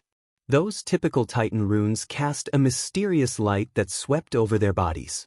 Seeing that the gate didn't respond, the 2 adult blue dragons closed their eyes and continued to pretend to sleep. Entering the side hall, at the bottom of the gorgeous platform that was filled with all kinds of Titan runes and magic screens, a beautiful and elegant blue dragon appeared in front of the 2 entrants. She had crystal-clear blue scales like sapphires, extremely elegant and streamlined body curves, and, before the blue dragon who was craning his neck could see clearly, the massive blue dragon had already cast ultimate transfiguration and turned into a dark elf with blue hair. She had the typical appearance of a night elf, dark green skin and long pointed ears. She seemed to hate facial lines, so she didn't have them. Instead, she wore a set of leather armor with a V-shaped chest. I'm Telegosa. You don't have to be so tired to talk like this. Okay, I'm short on time. I hope your information is as important as you say. Otherwise, you know the rules of the Blue Dragon Army. I know. The Blue Dragon nodded submissively. Then, after the draconid walked away, he leaned in front of Telegosa and whispered, My dead brother Kedagos accidentally heard a black dragon say that Nisario was preparing to use the dragon soul to make a trap and snatch the power that originally belonged to the 4 dragon kings. When the blue dragon said this, Telegosa's entire elven, no, the entire dragon's aura changed. In less than 1/10 of a second, the former elf once again turned into a huge dragon. She let out a deafening roar. You're not a draconid of the Blue Dragon Army. Who? With a roar, her huge claws slammed down. Perhaps she just wanted to capture this guy who pretended to be a blue dragon and ask him what was going on. When her claws slammed down, her strength was even a little bit slower. However, as soon as her claws touched the Blue Dragon Man, the Blue Dragon Man actually fell apart.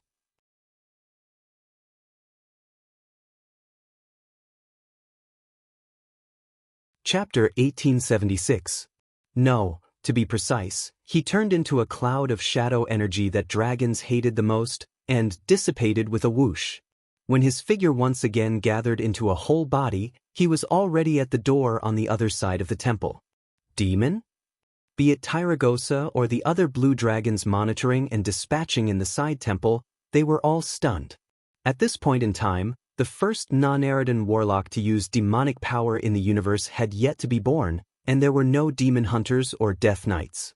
It could be said that those who used shadow energy were all demons.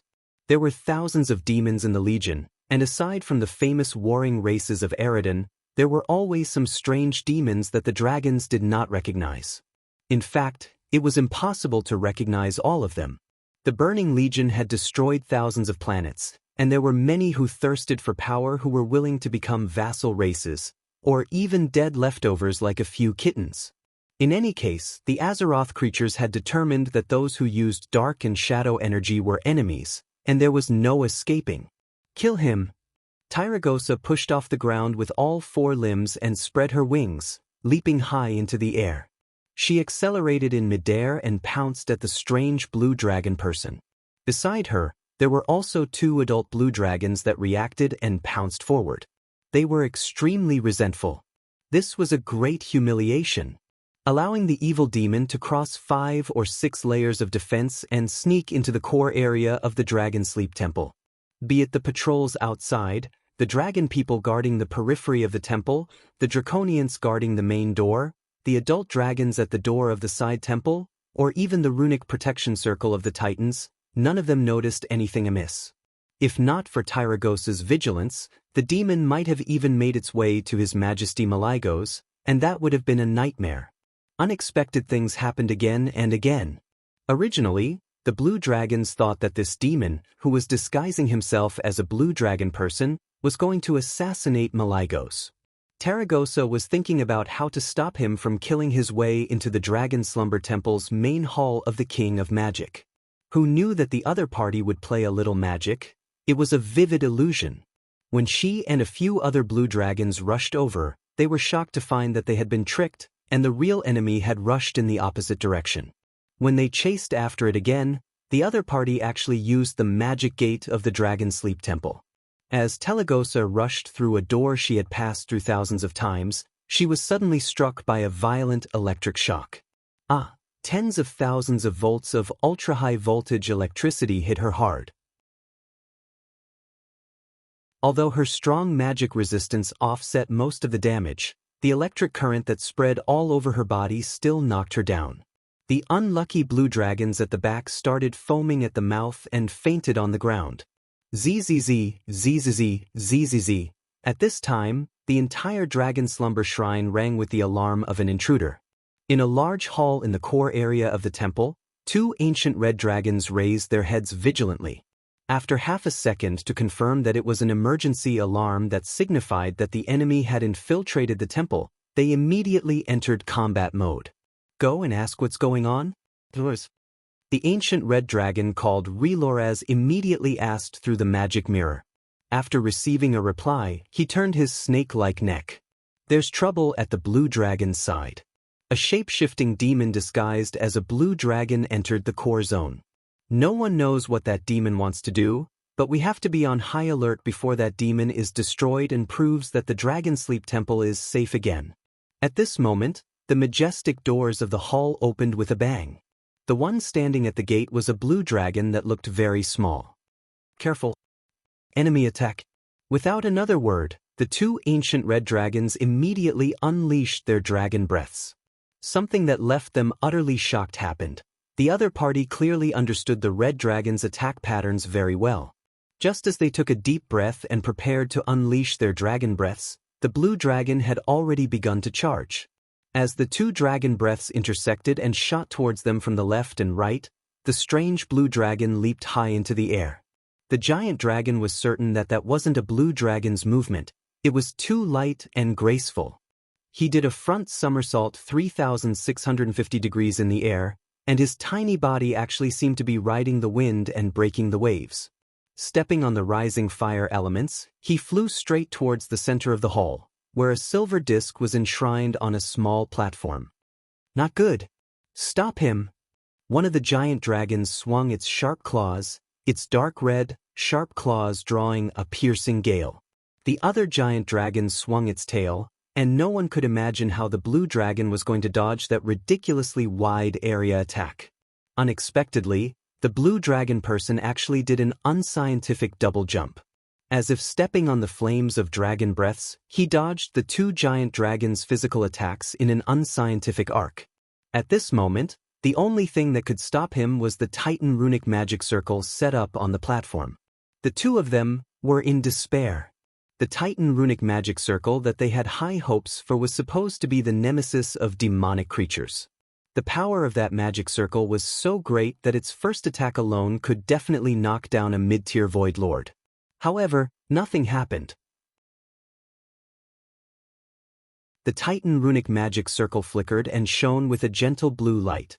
That was the light that recognized the blue dragon as an ally who was allowed to enter. Impossible! The two giant dragons exclaimed in shock. There was no justice in this world. Just like that, the blue dragon got the platinum disc as if he was performing acrobatics. Time seemed to be completely frozen at this moment by something called fear. Bye-bye. The blue dragon made a gesture of waving goodbye and revealed a human-like smile. Naturally, such a smile was a complete mockery to the two ancient dragons. Without giving them time to react, the blue dragon immediately activated Flash. In the world of Azeroth 10,000 years later, any mage could use this move. But at this time and place, this move had scared away the souls of the two ancient red dragons. Magic was not common in this world, and only the dragons and the high elves truly mastered magic. However, there were many magic restrictions in the Dragon Sleep Temple, which were high-end things on the level of the Titan runic magic circle.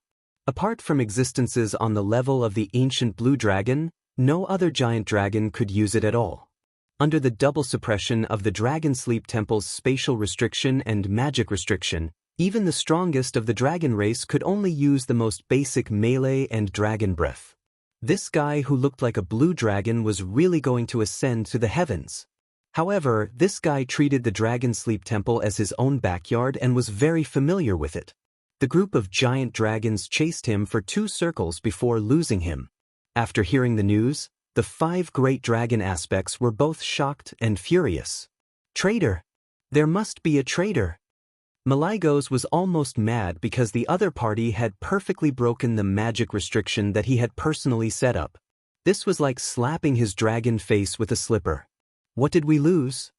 Alexstrasza asked coldly. A platinum disc that was prepared to be used to make the dragon soul. At this moment, the Earth Guardian dragon, Nisario, looked unnatural.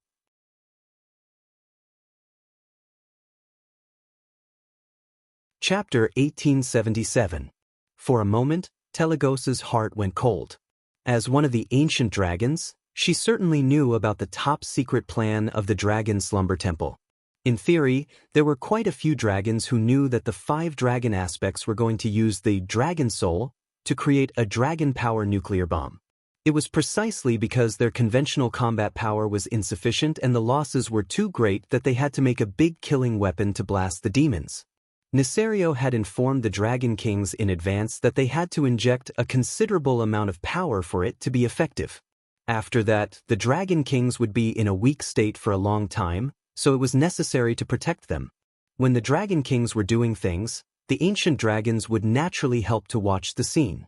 At this point in time, there were at least 50 ancient dragons of each color who knew about this.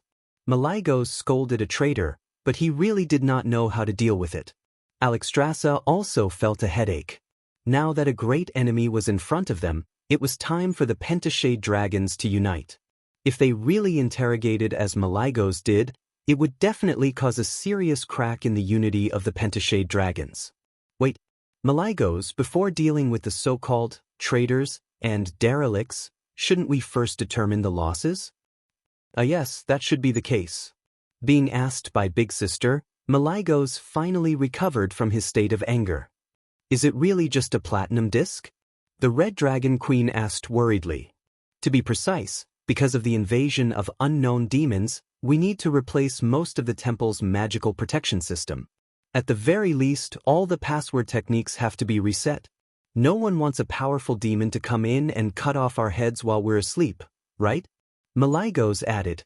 Alexstrasza turned to look at the Black Dragon King. Can we make another platinum disc that was prepared to be used as that thing? Nisario's dragon heart was thumping rapidly. Under the gaze of all the Dragon Kings, he could only show an indifferent expression. Although it's a little troublesome, my answer is that of course it can be done.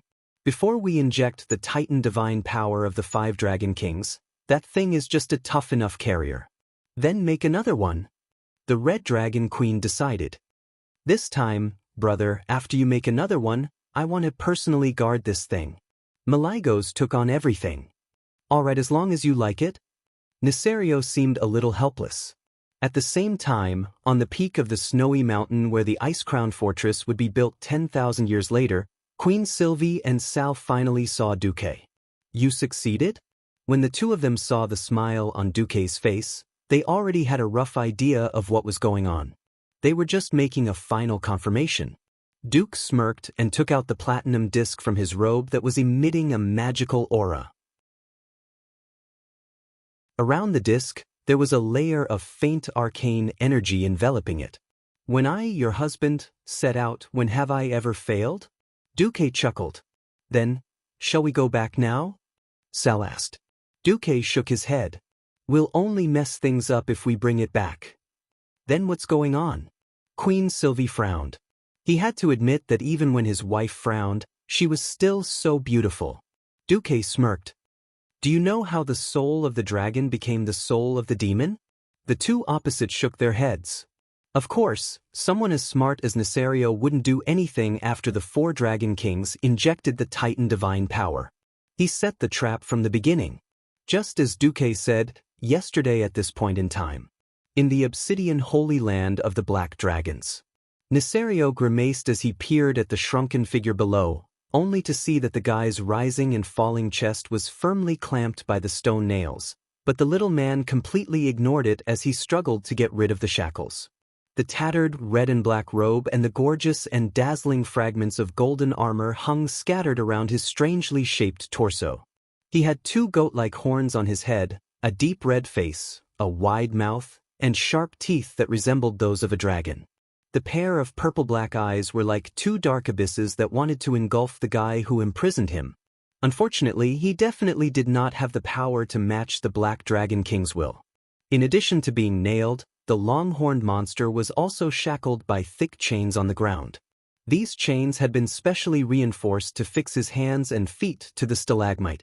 The prisoner's mouth moved a few times from time to time, as if he was shouting something, but no sound came out.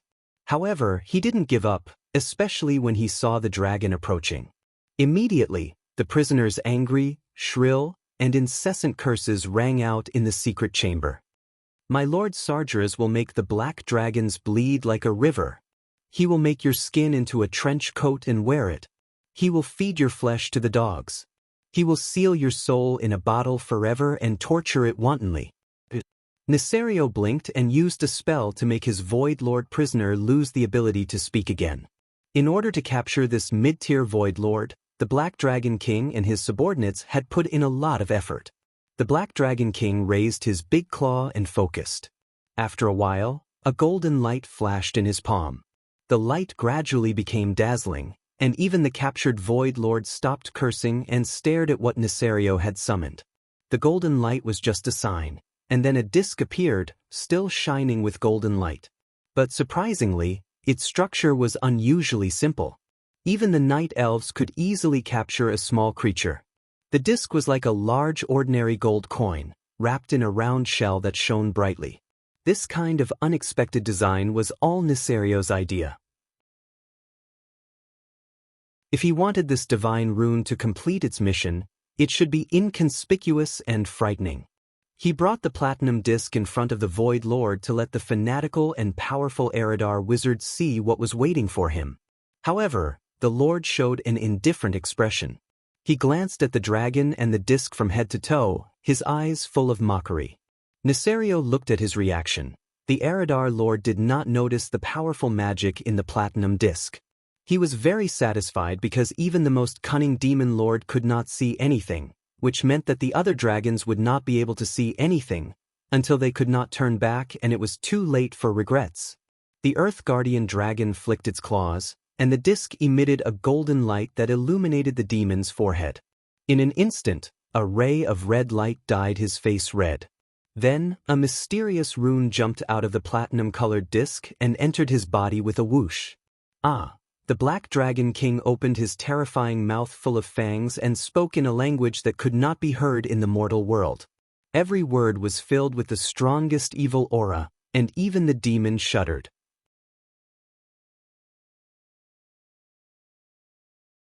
Chapter 1878. As the Lord of Eridar who had destroyed countless worlds, this was the strangest sound he had ever heard. It was like a perfect piece of music, but also like the whisper of the most beautiful female in the dead of night. It was the language of the gods.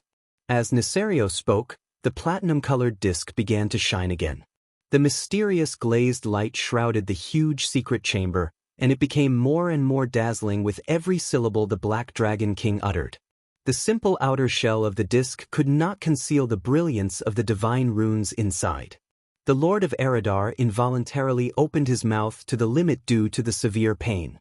A silent cry brewed in his throat, and blood flowed out of his horrified eyes. It was a mixture of blood and tears. His entire body arched backward, and his blue tail slapped the rocks frantically. He was known as a demon in many worlds, but now he was tearing at the mysterious metal chain that bound him as if he was possessed. He used so much force that he even tore off the flesh on his wrists and ankles, causing them to bleed profusely. This was not an escape, but a purely painful struggle. Soon his skin, muscles, and even bones began to rot. Everything that could be called living tissue fell off his body inch by inch, and finally, like weathered stones, they cracked under the strong wind and fell piece by piece. Even so, his soul was still screaming and wailing. He was not afraid of death, for death could allow his soul to return to the distorted void. However, this kind of evil divine spell that completely absorbed the soul was his true nemesis. Not only was his life withering, but even his soul was distorted into another kind of existence. This even made it impossible for him to activate the death sequence in the distorted void. If the distorted void confirmed his death, it would separate a mass of soul-nourishing substance to nurture his soul and make up for the defects of his soul as much as possible on account of his status as a lord. Now, he was just missing, the evil divine light disappeared, and the runic metal chain that bound the demon lord moments ago was still swaying in the air. The Black Dragon King was like a loving father to his beloved son. He used his 2 claws to gently pinch a rune that emitted gentle waves from the skull, and then recited an incantation, embedding the rune back into the platinum disc. However, Nisario did not know that every detail of this scene had been seen by someone. When Dubois reproduced this scene in front of Queen Sylvie and Sal, both of them were completely shocked, speechless. Sal was finally convinced. "How did you get the surveillance footage and sound of Nisario in the most secret room?" Queen Sylvie also spread her hands. "I'm not guessing anymore. Let's just reveal the mystery." Duque's smile was a little mischievous. The Obsidian Holy Land is the holy land of the Black Dragons. 10,000 years ago, this was the absolute territory of Nisario. There is no doubt about that. But 10,000 years later, the owner of the Obsidian Holy Land is Onyxia. Queen Shi and Sal understood immediately. At this point in time, no matter how sinister Nisario was, he would never have thought that his daughter, whom he had casually created, would occupy his lair 10,000 years later. Furthermore, she had sold her integrity, dedicated her body and mind, and given everything to Duque. Since Duque wanted to come back and cause trouble in the ancient war 10,000 years ago, he would definitely not let go of these details that could determine the success or failure of the entire operation. Before returning, Duque had confirmed with the Black Dragon all the restrictions, magic defense systems, and surveillance systems in the Obsidian Holy Land. Duque smiled and said, "I once thought, why can't the Dragon Sleeping Temple remake Soul of the Dragon?" The answer is obvious. That's because the Soul of the Dragon was personally created by Nisario. To be precise, he created it with Zatha's evil divine arts. Almost from the beginning, the Soul of the Dragon didn't exist. From beginning to end, there was only the Soul of the Demon. Sal continued Duque's train of thought. "We can't just take the Soul of the Demon back like this, because this thing itself has serious flaws." Queen Sylvie's eyes also lit up. Or rather, the soul of the Void Lord of Eridar that has been transformed and fused into the platinum disc is the biggest problem. We don't know what the consequences and changes will be when it passes through the space and time tunnel. Duque gently pressed his right hand on the platinum disc. Our task is very important. Seizing the disc is just the first step. We still have to remake the soul of the dragon at this point in time. Thus, remaking the soul of the dragon was the biggest reason why Duque spent so much effort to return to the ancient war. He could indeed return with the soul of the dragon after eliminating the Void Lord according to the original history. Alexstrasza and the other 4 dragon aspects, who worked hard to protect the world, would definitely not have any objections to this. But Duque didn't want that. It turned out that in history, Sal was able to sustain that output. Apart from the fact that he was indeed awesome, the original design of the soul of the dragon was secretly beneficial to the Earth Guardian. When the 4 dragon aspects fully injected their own and the power given to them by the Titans, Nesario pretended to input his power. His clumsy performance definitely couldn't fool the Dragon Kings other than Nosdormu. The biggest key here was that Nesario had secretly retrieved his power and set up a temporary storage space so that he could retrieve his power when the other 4 Dragon Kings were not paying attention. The soul of the dragon was like a nuclear reactor. The power of the 4 Dragon Kings produced a reaction similar to nuclear fusion. Only Nesario's power was not added, so the effect was definitely inferior. Therefore, the soul of the dragon had a second layer of trap. That was, he should be able to use some method to forcibly extract more power from the 4 Dragon Kings who had already lost a lot of blood, and further widen the gap between them and Nesario. That was the foundation of the perfect betrayal of the Wings of Death. Duque believed that it was this double trap that was the core element of the 4 Dragon Kings' demise. Only by eliminating these 2 traps could the soul of the dragon achieve the goal of eliminating Nesario at this time of the cataclysm, and at the same time, preserve the vitality of all the Dragon Kings to the greatest extent. For this, he needed to secretly learn the production method. The best way was to watch Nesario create the soul of the dragon again. I don't care if you learned it from N'Zoth, or if you made it at N'Zoth's place.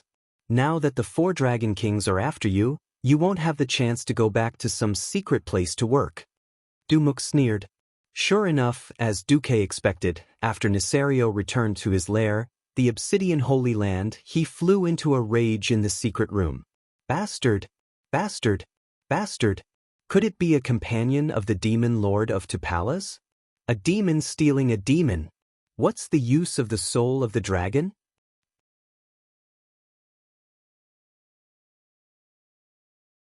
Chapter 1879. At this point in time, Nesario was not that arrogant. He had indeed been driven crazy by N'Zotha's murmurs of the ancient gods, but he did not have the capital to be arrogant. In terms of fighting ability, there were at least 4 others who could fight as well as he could. Little Naizi's true uninhibited love of showing off had to start from his success in tricking his siblings and destroying the hot-headed Maligos and his Blue Dragon Legion in one fell swoop.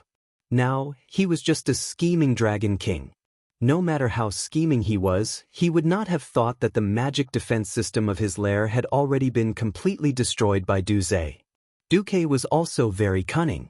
He knew that Dragon Kings were very sensitive to things like spying. Not to mention malicious gazes, little Naizi, who now had a guilty conscience, would immediately give up on recasting the soul of the dragon at the slightest sign of trouble. What Duque used was passive sensing. He used the magic defense circle circuit of the Obsidian Holy Land to record the fluctuations caused by Nesario's every move in the secret room, and then recreated it in his mind with the system. Perception was a very mysterious thing to say. In fact, it was the same as the human body. When the wind blew, the hair and skin on the surface of the body would feel it. If there was a stove or an air conditioner around, it would still feel hot and cold. No matter how small the movements of such a huge black dragon were, it would still be earth-shaking in the ears of people. And as the earth aspect dragon, Nesario itself was a high-energy reactive body. As long as the surrounding magic defense system could receive all signals about the inside, it was no different from Duque standing next to little Naizi and watching him do it. Of course, at this moment, under the gaze of Queen Sylvanas and Thrall, Duque was just a strange person who was meditating like an old monk. Oh, it's starting. Is that so? And it's based on the Titan runic magic circle technique? I see. The characteristics of the other dragon kings were removed, and only the parts related to dragon were absorbed.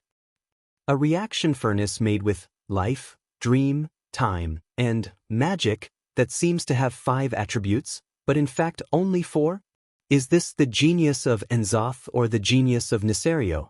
Just like that, Duque muttered as if he was in a trance for a full 36 hours. It wouldn't take that long to create a simple soul of the dragon. The key was that Nisario needed to capture a strong enough backup demon. If it was just to steal power, there was no need for any demons.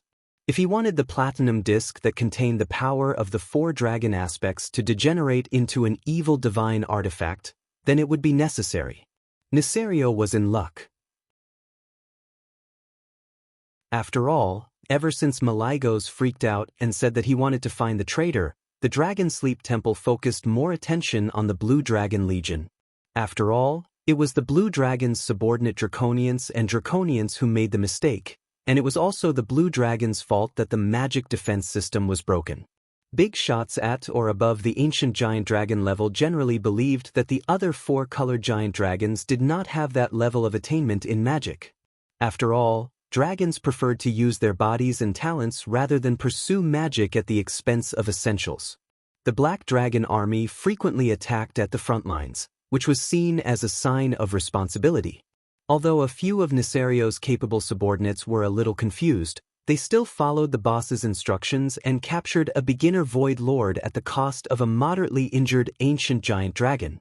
Nisario repeated the steps in front of Duque as if he was teaching an experiment. Queen Sylvanas protected Duque, so that Duque could feel more at ease and turn on the system genie at full power, analyzing the role and reaction of each rune and divine incantation. Finally, 16 hours after Nisario's success, Duque let out a long sigh. I know what to do. What do you want us to do? Duque turned to Sylvanas first. First of all, your task is to isolate your aura. I want you to provide a complete aura shielding array for us to modify the soul of the demon at the location of the Ice Crown Fortress in the future without alarming the Dragon Sleep Temple and Al-Akir. Queen Sylvanas frowned. It's going to be quite a commotion, isn't it? Why does it have to be here? Because the real source of the magic ley line here is the Well of Eternity. Although the Well of Eternity has shut off the output of magic to the outside, it is actually only the main ley line that is closed. There are still some small magic tributaries that form the hidden magic ley line. I can't rebuild the magic net at this point in time during the Ancient War, so I can only use the ready-made ones. What about me? Sal asked. Your task is more important. I will teach you how to modify the soul of the dragon. Take note, this thing is about as difficult as you using a tomahawk to operate on a mosquito. Although your failure will not cause any big explosion, I will have to forcibly snatch the soul of the dragon then. History will even change greatly because of this. At that time, Nozdorm at 2 points in time will definitely find trouble with us. I will try my best. Sal was quite calm. Duque looked up. The last thing is the timing. We have to choose when the 5 Dragon Kings inject power into the soul of the dragon. Only then will the 5 Dragon Kings not have a chance to cause trouble. Okay. The 2 responded in unison. The history of the ancient war seemed to be continuing according to what a certain someone was familiar with. The Burning Legion, which was endless and of incomparable quantity and quality, began to gain a greater advantage on the battlefield. While the 5 Dragon Kings were preparing to inject power into the soul of the dragon, Duque No. 1, who was playing Infernal Affairs, was busy having sex with Tyrant. And now, Duque No. 2 was setting up a backup plan. Finally, the historical moment arrived. A terrifying energy wave, just like history, came from the Dragon Sleep Shrine. Even though they were far away, Duque and the other 2 could still clearly feel a huge force brewing. This naturally attracted the attack of the demon army. Tens of thousands of Terror Guardians and Doomsday Guards rushed towards the Dragon Sleep Shrine. Bright lights and shadows flashed everywhere in the sky. Be it the demons or the giant dragons, they all fell down like dumplings. On the platform at the top of the Dragon Sleep Shrine, Nisario, who was pretending to inject power, suddenly felt his heart palpitate. He exclaimed a name in his heart, Tupales, the name of that demon lord. The soul imprint that he had engraved in the demon's soul was erased. At this moment, in the deepest part of a huge ice cave that should have become the Ice Crown Fortress, Sal looked at Duque with some trepidation as he skillfully manipulated the power that should have belonged to the Burning Legion. The power of shadow seemed to be dancing on Duque's fingertips. Duque easily and perfectly dissected the demon's soul that had gone deep into the Platinum Disc Rune Magic Circle.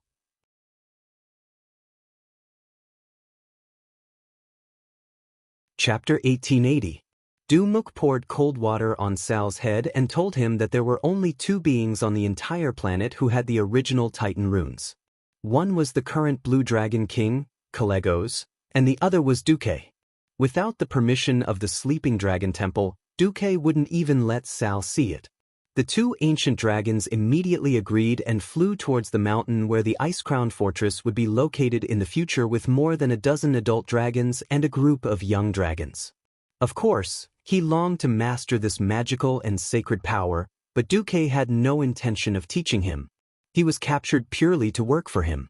This was the Ice Crown Fortress in the future. There were actually several caves leading from the snowy peak to the underground. Later, Nazul and Arthas, who became the Lich King, ordered the Cryptarachni to dig and reinforce the caves, eventually forming an underground passage connecting the Ice Crown Fortress and the northwest of the Dragonbone Wilderness. The entrance of the passage was the famous Gate of Divine Wrath in the future. Not only did Duque give the Platinum Disc to Sal, but he also snapped his fingers and directly projected a magnified projection of the Platinum Disc in midair. The two dragons approached the mountain cautiously, one in front and one behind. Queen Sylvanas immediately understood. When Nasristas approached the snowy peak, he was the first to find a problem. "Brother, did you notice that the elements here are a bit abnormal? That's also a relief for me. You will never imagine how insidious and vicious Nisario, who claims to be the guardian of justice and this world, is." This was simply venting. This Eridar demon vividly described the brutality and despicableness of the Black Dragon King. After a series of actions similar to a toothpick picking his teeth, Duque announced, "Okay, this thing is clean, it's up to you now." This amount of work had long exceeded the imagination of mortals. "Sal, you need to change the circuit here. Then, replace the Titan runes here, here, and here with these runes. Note, these are Titan runes. The smallest rune is made up of thousands of small runes that are constantly rotating. You need to use the power of the earth to replace these few key runes." Nasristas frowned.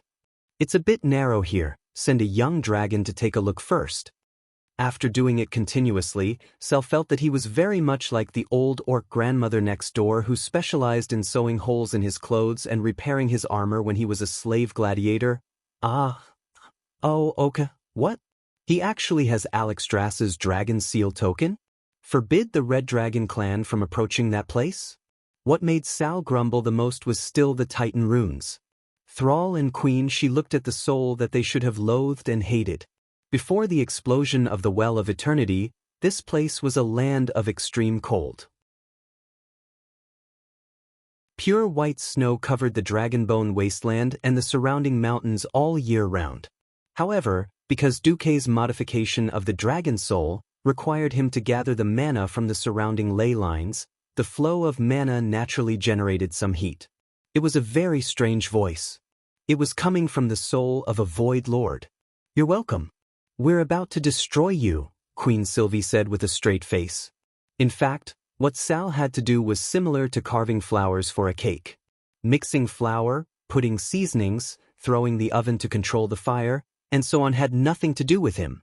It was just that Duque extracted the key Titan rune spells and asked him to replace them with a specific rune combination. "Duque, there's a situation." As the demigod of wind, Queen Sylvie was the first to sense the arrival of this strong scouting team long before the dragons discovered the three of them. "I've lived here for tens of thousands of years, and I didn't know there was a natural cave here. Although Duque had explained the key points to Sal early in the morning, and Sal himself had secretly practiced countless times these days, when it came to the real thing, Sal's forehead was still sweating. Now, what Duque wanted Sal to do was almost the same. Nazristas, Vangastas, you two take your teams to the snowy peak in the northwest to take a look. For some reason, the magic circuit that should have dried up shows signs of gathering. Now that the Wormrest Temple is at its most critical moment, and the Dragon Kings can't move, we can't let go of any dangerous factors. If someone builds a large magic circle there to deal with us, it'll be bad. It doesn't seem like it. Those damned air elementals are quite irritable, and they don't know how to hide their tracks. They shouldn't be ordinary air elementals. No matter how Duque and Sal did their research, no matter how hard Queen Sylvie tried to hide her presence, the Wormrest Temple still detected it. Terranistas, this was a dragon who, after 10,000 years, because of self-blame and illness, and in order to seek justice for the Alliance, voluntarily died. After his death, his head was hung in the Iron Furnace Castle Adventurer Hall. At this point in time, he was still alive and well, and he was Alexstrasza's first assistant. No matter who you are, and no matter what your intentions are, I want to thank you for getting me out of this damned thing, Lord Eridar's soul said. This heat melted the ice and snow on the mountain peak, revealing the mountain path to the underground cave where Duque and the others were. Sal also tried to secretly learn some tricks or something, but he found that he lacked something very important: the primitive Titan runes passed down by the Titans. After Duque and the others listened for a minute, Queen Sylvie gave Duque a look, and Duque casually destroyed this Eridar demon. The bitter Sal could only work. A dragon's claw print was like a human's fingerprint. Every claw print was unique. When the two primordial WMs in their human forms saw the dragon seal writ at the entrance of the underground cave that contained supreme life force, they were a little dumbfounded. Vangastas nodded. Yes. There seems to be more wind elementals, and less other elements. The Wormrest Temple's dragons really deserve to be called local dragons if they didn't have the ability to sense such a big change in the ley line. It didn't take long for the young dragon to return, bringing with it some strange news. Duque scanned it with his senses. It's okay, Plan A. For example, this was like stuffing a polar bear into a child's sock. Of course, it was impossible, but there were ways to get rid of it. For example, the whole bear could be burned in the incinerator, leaving only ashes. Then, according to a magical 1-1-1 formula, something could be added and stuffed in. While the 5 Dragon Kings focused on infusing energy, he was the temporary manager of the Wormrest Temple. Wind Elemental Realm? This was Sal's contribution to saving the world. If he didn't do it well, the tribe might be destroyed later. Sal couldn't ask for more. It was annihilation on the spiritual level. Perhaps this guy's remaining soul in the twisting nether could resurrect him. Unfortunately, because there were no soul fragments to return to the twisting nether, this guy didn't even know who killed his body.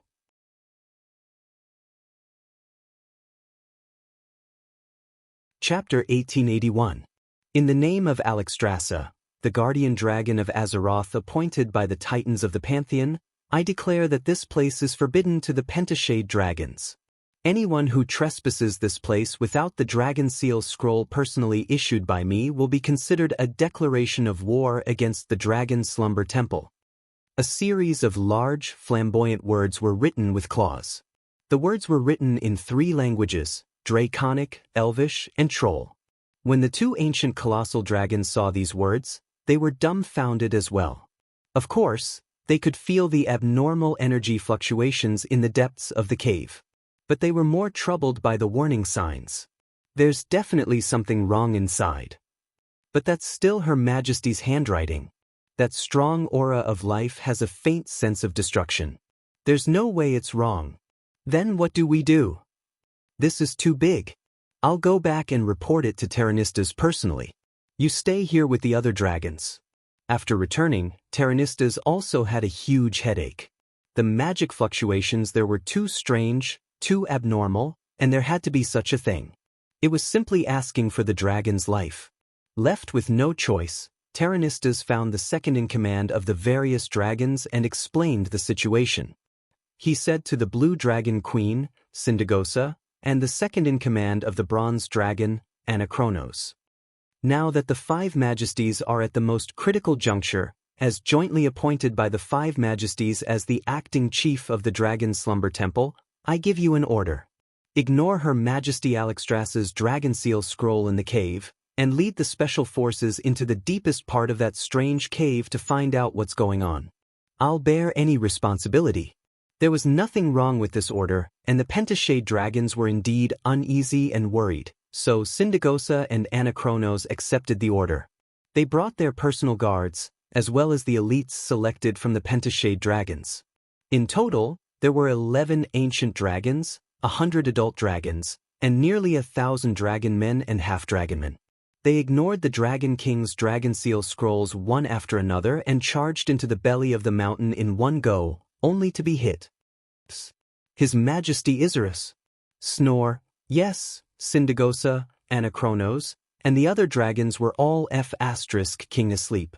Their necks intertwined, and their claws tangled. If it was a human, this might be a very dirty scene.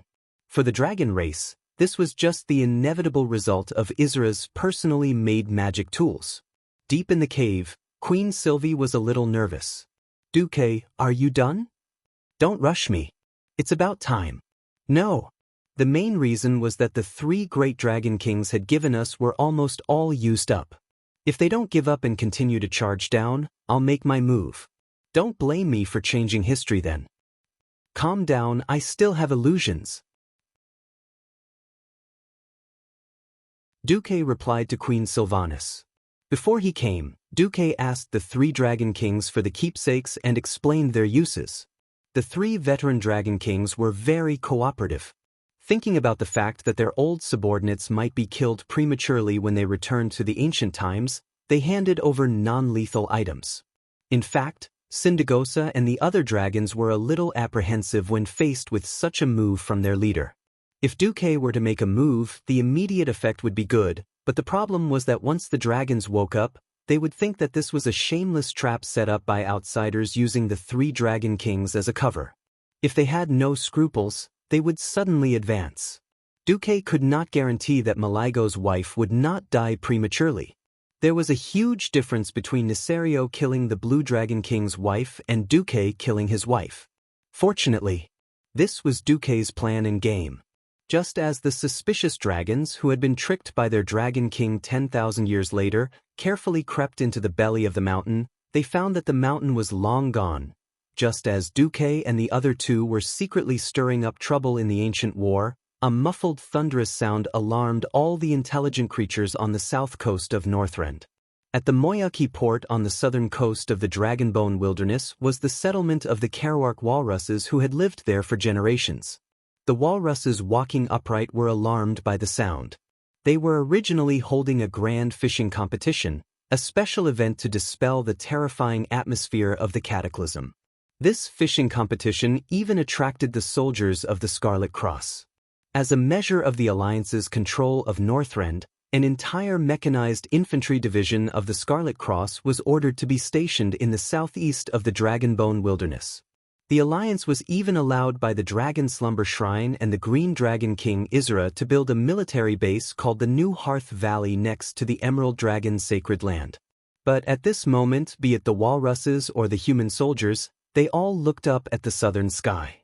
At first, they only saw thick cotton-like clouds on the farthest end of their field of vision, on the island called the Ancient Beach. Suddenly, a terrifying roar came from the frozen sea, causing everyone's body to involuntarily tense up. The color of the sea has changed. After someone exclaimed, everyone realized that the shallow sea that was originally lighter in color seemed to be shrouded by a huge shadow. Not good. Retreat. Retreat. Everyone retreat from the coast. It must be Nisario. There were already some more eye-catching Alliance soldiers shouting, calling for their subordinates and walruses to retreat. But the next moment, a deafening roar burst out from the bottom of the sea. It sounded like an extremely low and muffled groan, but it was definitely not a simple sound. It was the sole roar of the strongest ancient beast. The sea around the ancient beach suddenly erupted. It was a huge water column with a diameter of more than 10 kilometers. It gushed up from the deepest part of the sea, easily tearing the atmosphere apart. The Alliance soldiers were all thrown to the ground by the shock wave brought by the huge wave.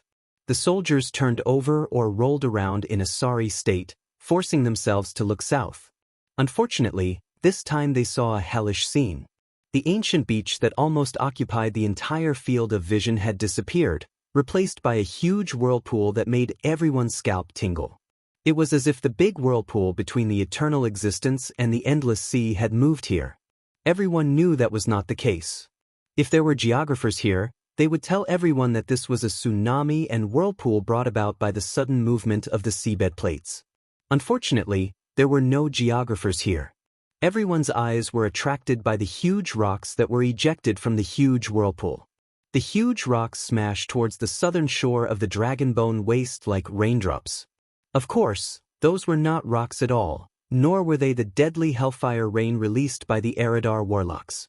They were earth elemental giants that emitted a strange elemental glow.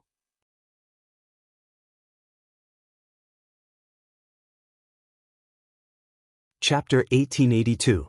A large number of earth elemental life forms have been discovered. The enemy has airdropped earth elemental life forms in a cannon-like manner. 2,000, 3,000, 5,000. Unable to count, the rough estimate is over 10,000. The Wyrmrest Temple has sent a request for help. As the two largest bases in Northrend controlled by the Alliance, Utgard Castle and the Fearless Fort each had different functions. The Fearless Fort, located on the edge of the North Wind Tundra in the southwest of Northrend, was an offshore fort very close to the shore and also a deepwater port close to the sea. Because of the open coastline, it was the Alliance's largest import and export trading port in the north. By encircling the sea and building a breakwater, it became the location of the Alliance's North Sea Fleet. A surface fleet consisting of 181 destroyers, 40 cruisers, and 12 battleships, in addition to the 44 flying battleships arranged on the northern coast of the Fearless Fort, formed a powerful mixed fleet. As for Utgard Castle, located in the center of the Howling Fjord in the southeast of Northrend, it was transformed into an air base that could be connected through the Daggersheath Bay and was surrounded by mountains. Usually, there was only a medium-sized flying battleship stationed here, and the number of ships never exceeded 100. But ever since the Alliance occupied Northrend, this place was built to accommodate 2 standard flying battleships of the Alliance. At the time of the Throne Conference, the Alliance leaders didn't understand. From a common-sense point of view, Northrend no longer had any so-called enemies. The world's 2 most powerful guardians, the Wyrmrest Temple and Order, were here. The only enemy that could be considered the Scourge had been erased, and even the current Lich King was on their side. Even if Duque only requested that the several air bases built around Utgard Castle only have berths and not too many supporting facilities, this still made the Alliance leaders puzzled. After all, leveling the land, paving roads, reserving fuel cabins, setting up security areas, sentry towers, and other things would still cost money and manpower. Naturally, Dumuk had his own halo before becoming a demigod, and he had repeatedly proven his foresight, making his name as the Peeper of Fate even more resounding, so no one really opposed it. In any case, even the cost of building the base was paid by the Marcus family, which would be deducted from the Alliance's membership fees. Duque said that if the base couldn't be used, then this debt wouldn't need to be paid by the Alliance. But everyone knew that a certain due would never make a loss. With the arrival of the new Great Maelstrom, Utgard Castle and the Fearless Fortress became the front lines of the battlefield. In the Fearless Fortress, all kinds of alarms were ringing, and the latest magic surveillance mirror kept outlining the enemy's silhouette. More than 1,000 earth elemental creatures have been discovered at the bottom of the sea, the monitor shouted. Don't worry, that's the job of Vasht's underwater troops. Muradin Bronzebeard was very calm. Unless Vasht sends a request for help, we'll block the news from that side. Understood. Immediately after, new intelligence came. 3 Neltharion clones were found, plus a group of Twilight dragons, 800 adult dragons, 3,000 baby dragons, and the number is still increasing. Distance, 32,000 meters. Muradin tugged at his well-groomed beard.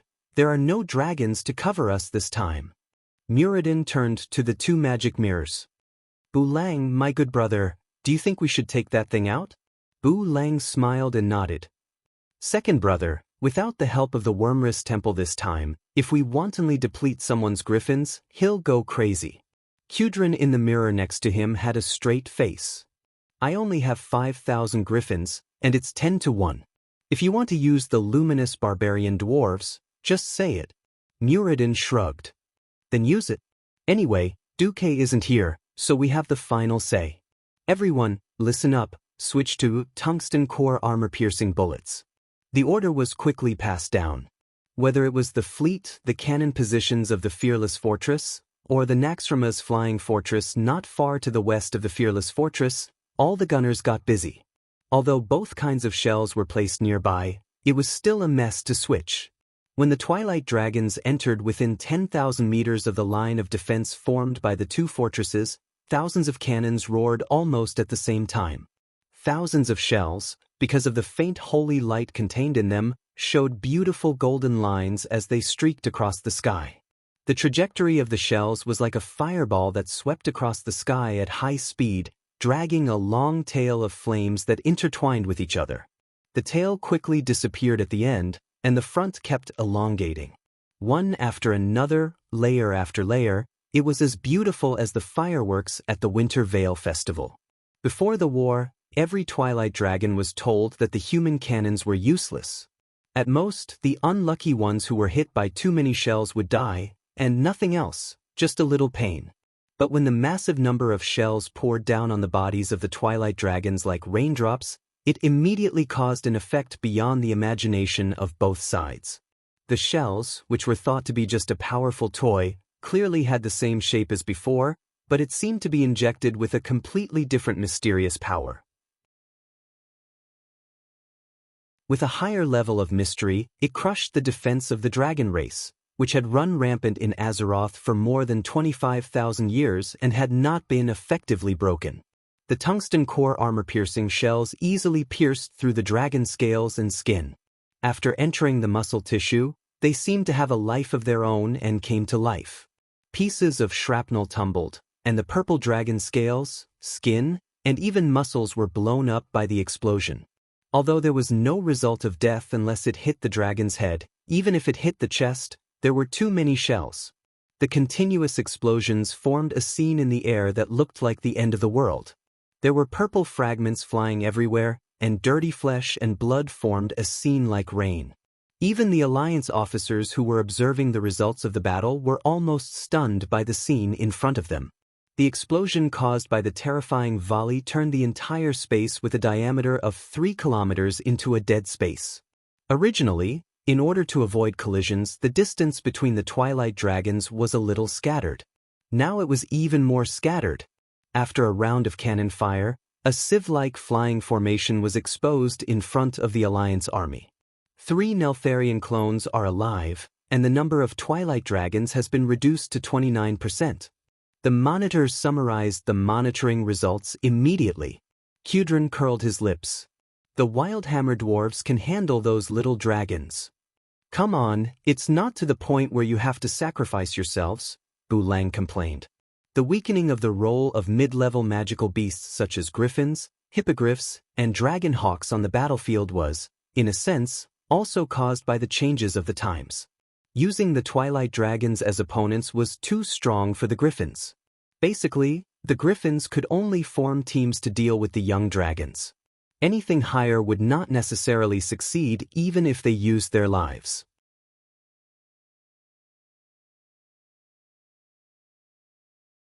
Chapter 1883. Muradin decided, 2 more rounds of volleys. Leave it to the other troops. A volley of cannons was good for dealing with densely packed enemies, but it would be a waste if the number of enemies was too small or the spacing was sparse to a certain extent. Firing a volley of cannons was fun, but it was a pity that a round of cannons with nearly 10,000 shells would consume a kingdom's entire month's tax. No matter how Duque controlled the cost, Even if he reduced the raw materials to almost free, the labor costs needed to produce the shells could not be eliminated and still had to be accounted for. There were cannons 5,000 meters away. For example, Naxxramas began to fire the new Longsong cannon, Death's Whisper, which had a caliber of more than 1,000 millimeters. At the same time, the fearless fortress below also began to drag out the Gustav cannon, which had shone brilliantly in the wrath of the Lich King. A Longsong cannon of more than 800 millimeters, no matter how much of a brake was installed, would cause an earthquake after firing. However, it was undeniable that the shells fired by this powerful Longsong cannon were the greatest nemesis of Neltharion's avatars, which had a strong vitality. No matter how Neltharion's avatars healed their injuries, in the face of absolute destructive power, as long as they were hit, they could only type GG amidst laughter. Of course, if they could hit, the avatars were generally more than 100 meters long, but 20 kilometers away, they could not be seen even with binoculars. Hitting a 100-meter-long thing from 20,000 meters away was like using a cannon to hit a mosquito. Hitting it was like losing everything, but not hitting it was the right thing to do. Since Wing's avatars also had decent mobility, they could often only be calibrated remotely and then fired. Rather predictably, Naxxramas had 12 main cannons of the Grim Reaper model, and Gustav had 20. There were 8 Gustav on the fearless fortress. The battle continued, and the enemy air force that was still unrelenting within 5,000 meters was handed over to the new members of the alliance.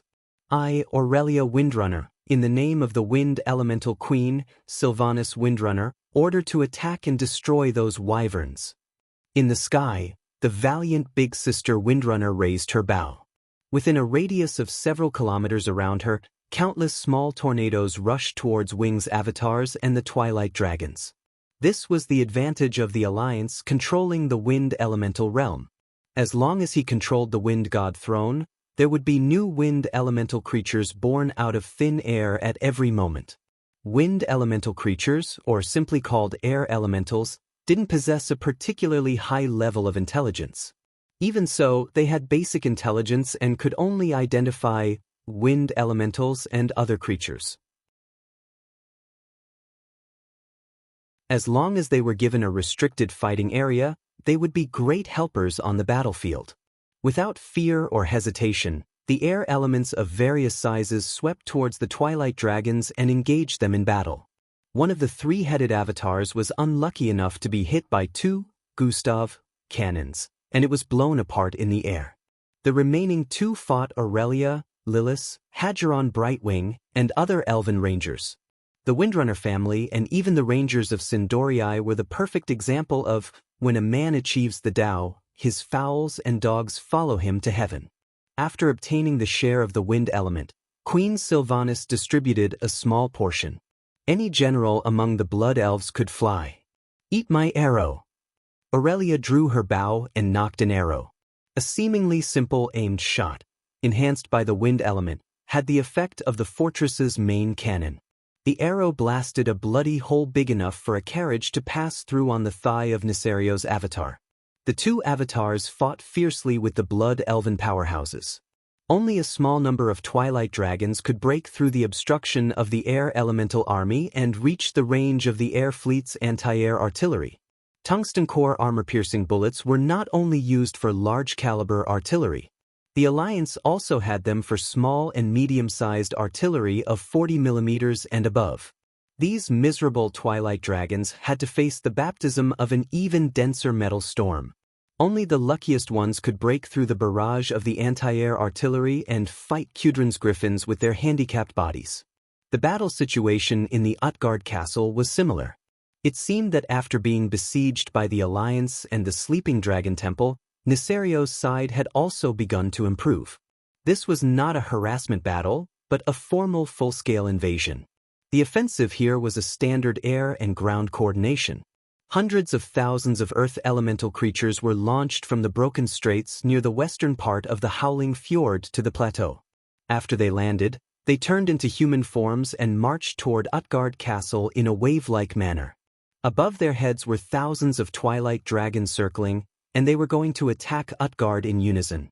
This kind of three-dimensional attack made it impossible for the Alliance to defend with air or land forces alone. Unlike the fearless fortress, all the Earth elemental creatures were intercepted by Vash's deep-sea troops. The Alliance here had to rely on themselves to deal with the Earth elemental giants shot out from the maelstrom. Of course, because they were fighting on the plateau, the Alliance was able to deploy a large number of ground artillery groups. At the forefront was the Alliance's tank group, with more than 2,000 new diesel tanks. Not only were they equipped with antifreeze oil, but they also began to warm up under the engine's corresponding lower armor after receiving the alarm. When the Twilight Dragons had not yet flown to the plateau of the Howling Fjord, all the tanks had finished warming up. If they used tanks to deal with the Twilight Dragons, they would definitely die miserably, so every tank was prepared with standard tank fortifications. The tank fortifications were generally divided into two sections, one for shooting, the other for concealment, and there was a passage at the back, which was a slope. In the shooting section, the turrets could be exposed to carry out observation shots. In the concealment section, the entire vehicle including the turret was below the horizon, and the rear passage at a 30-degree angle could be used to evacuate the fortifications and carry out maneuvers. Standard tank fortifications need to be carefully camouflaged and must not reveal new soil. Nearby vegetation must be transplanted for camouflage to avoid being identified from a distance, and camouflage nets must be hung in the concealment section to avoid being discovered by aerial reconnaissance. A dwarf tank recruit repeatedly read the tank manual that was issued a month ago, and after reading it, the veteran next to him interrupted. "Kid, I've been serving in the Lightning Tank Regiment since the era of steam tanks. The tank manuals issued by the higher-ups are always so effective, and they are all written by our Alliance commander. But every Alliance general I know told me that Duke Marcus has never entered the cockpit of any tank. I can only say that our commander is a genius."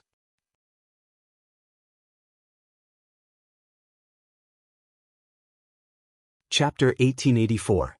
Ugh! The recruit scratched his head. Remember the contents of the manual, it can save your life. It can also give you a few more medals on your chest. A few more stacks of bounty money in your pocket. The veteran smiled to relieve the pressure on the recruit. At this moment, the lookout shouted, "The enemy is within visual range." The recruit immediately placed his hand on the safety switch of the tank cannon nervously. At this moment, the dwarf, who was both a veteran and a commander, held him down. "What are you nervous about? The Alliance will never let the tanks fight the first wave. Infantry and cannons work together, we are considered infantry." As expected, the deafening sound of cannons bombarding came from the direction of Utgard Castle. Armor-piercing rounds and Type 3 rounds were not inferior to the momentum of the fearless fortress. They hit the Twilight Dragons head-on, directly crippling the enemy's air force. As Utgard's side was supported by the floating city Dalagen, the range of the magic cannons was relatively shorter, so the density of long-range artillery fire was definitely not as high as that of the fearless fortress. Therefore, the Alliance had deployed more flying battleships here, and they were all the latest dual-system flying battleships. There was no need to talk about the second-generation diesel propellers. The key was that the flying battleships were also equipped with the same anti-gravity arcane levitation system as the floating city Dalagen. It was completely driven by the magic transmitted by the magic net. It was said that the third-generation flying battleships also had a wind acceleration system. It was simply unimaginable how fast those things could fly.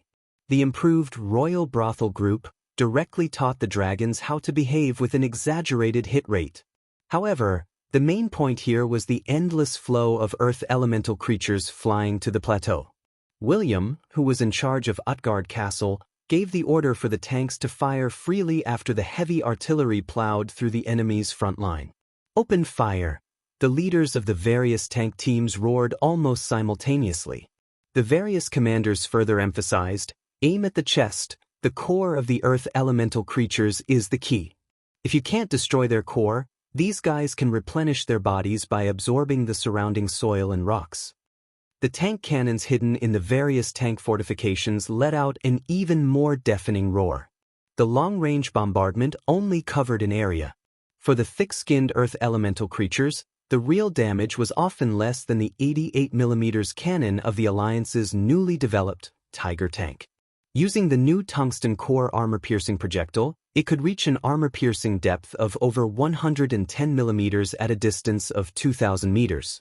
Earth elemental creatures were just rocks that were slightly harder. There was no way they could resist the insane armor-piercing bullets. Bang, bang, bang. This was very much like shooting practice, and they were all moving targets, but there were too many earth elemental creatures. They were so turbulent that they easily opened up a battle line of more than 100 kilometers on the plateau of the Howling Fjord. If one were to look from left to right, they would not be able to see the end. The tens of thousands of cannons that the Alliance had set up here were firing almost non-stop, but there were no signs of the earth elementals being destroyed. Instead, the earth elementals pushed against the cannons and advanced 2 kilometers toward Utgard Castle within half an hour. How terrifying! Even if all the men in Stormwind were to be used to defend against them, it wouldn't be enough, William lamented. Valilla, who was beside him, shrugged. Fortunately, my dagger can still split the latest cannonballs.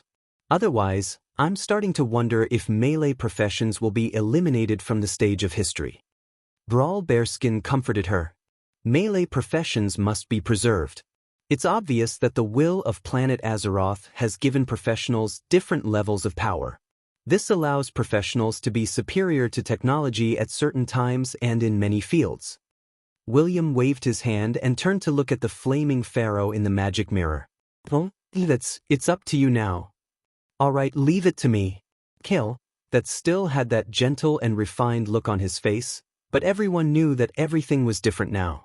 Kale, that Sunstrider had become the new demigod of the Alliance 4 days ago. He and his phoenix mount, Ao, had been tempered in the Land of Fire and had been recognized by the will of planet Azeroth. Now, they had completely merged to become the demigod of Phoenix and Flames. He was under Duke's command, so he was a subordinate god in the standard sense. Kale, who was sitting in the second tallest mage tower in the Dalagen, raised his hands high under the respectful gazes of the Kirin Tor counselors and the middle-ranked pharaoh. Flames formed by Phoenix fire slowly extended from his cloth shoulder armor. They did not burn his clothes at all. Instead, they were like a cape fluttering in the wind, fluttering behind him even though there was no wind. Kale, golden hair and eyebrows had long been replaced by bright red flame strands. These were all condensed from the purest fire element in the world. However, with his amazing control, every strand of hair was harmless, and its power was absolutely restrained.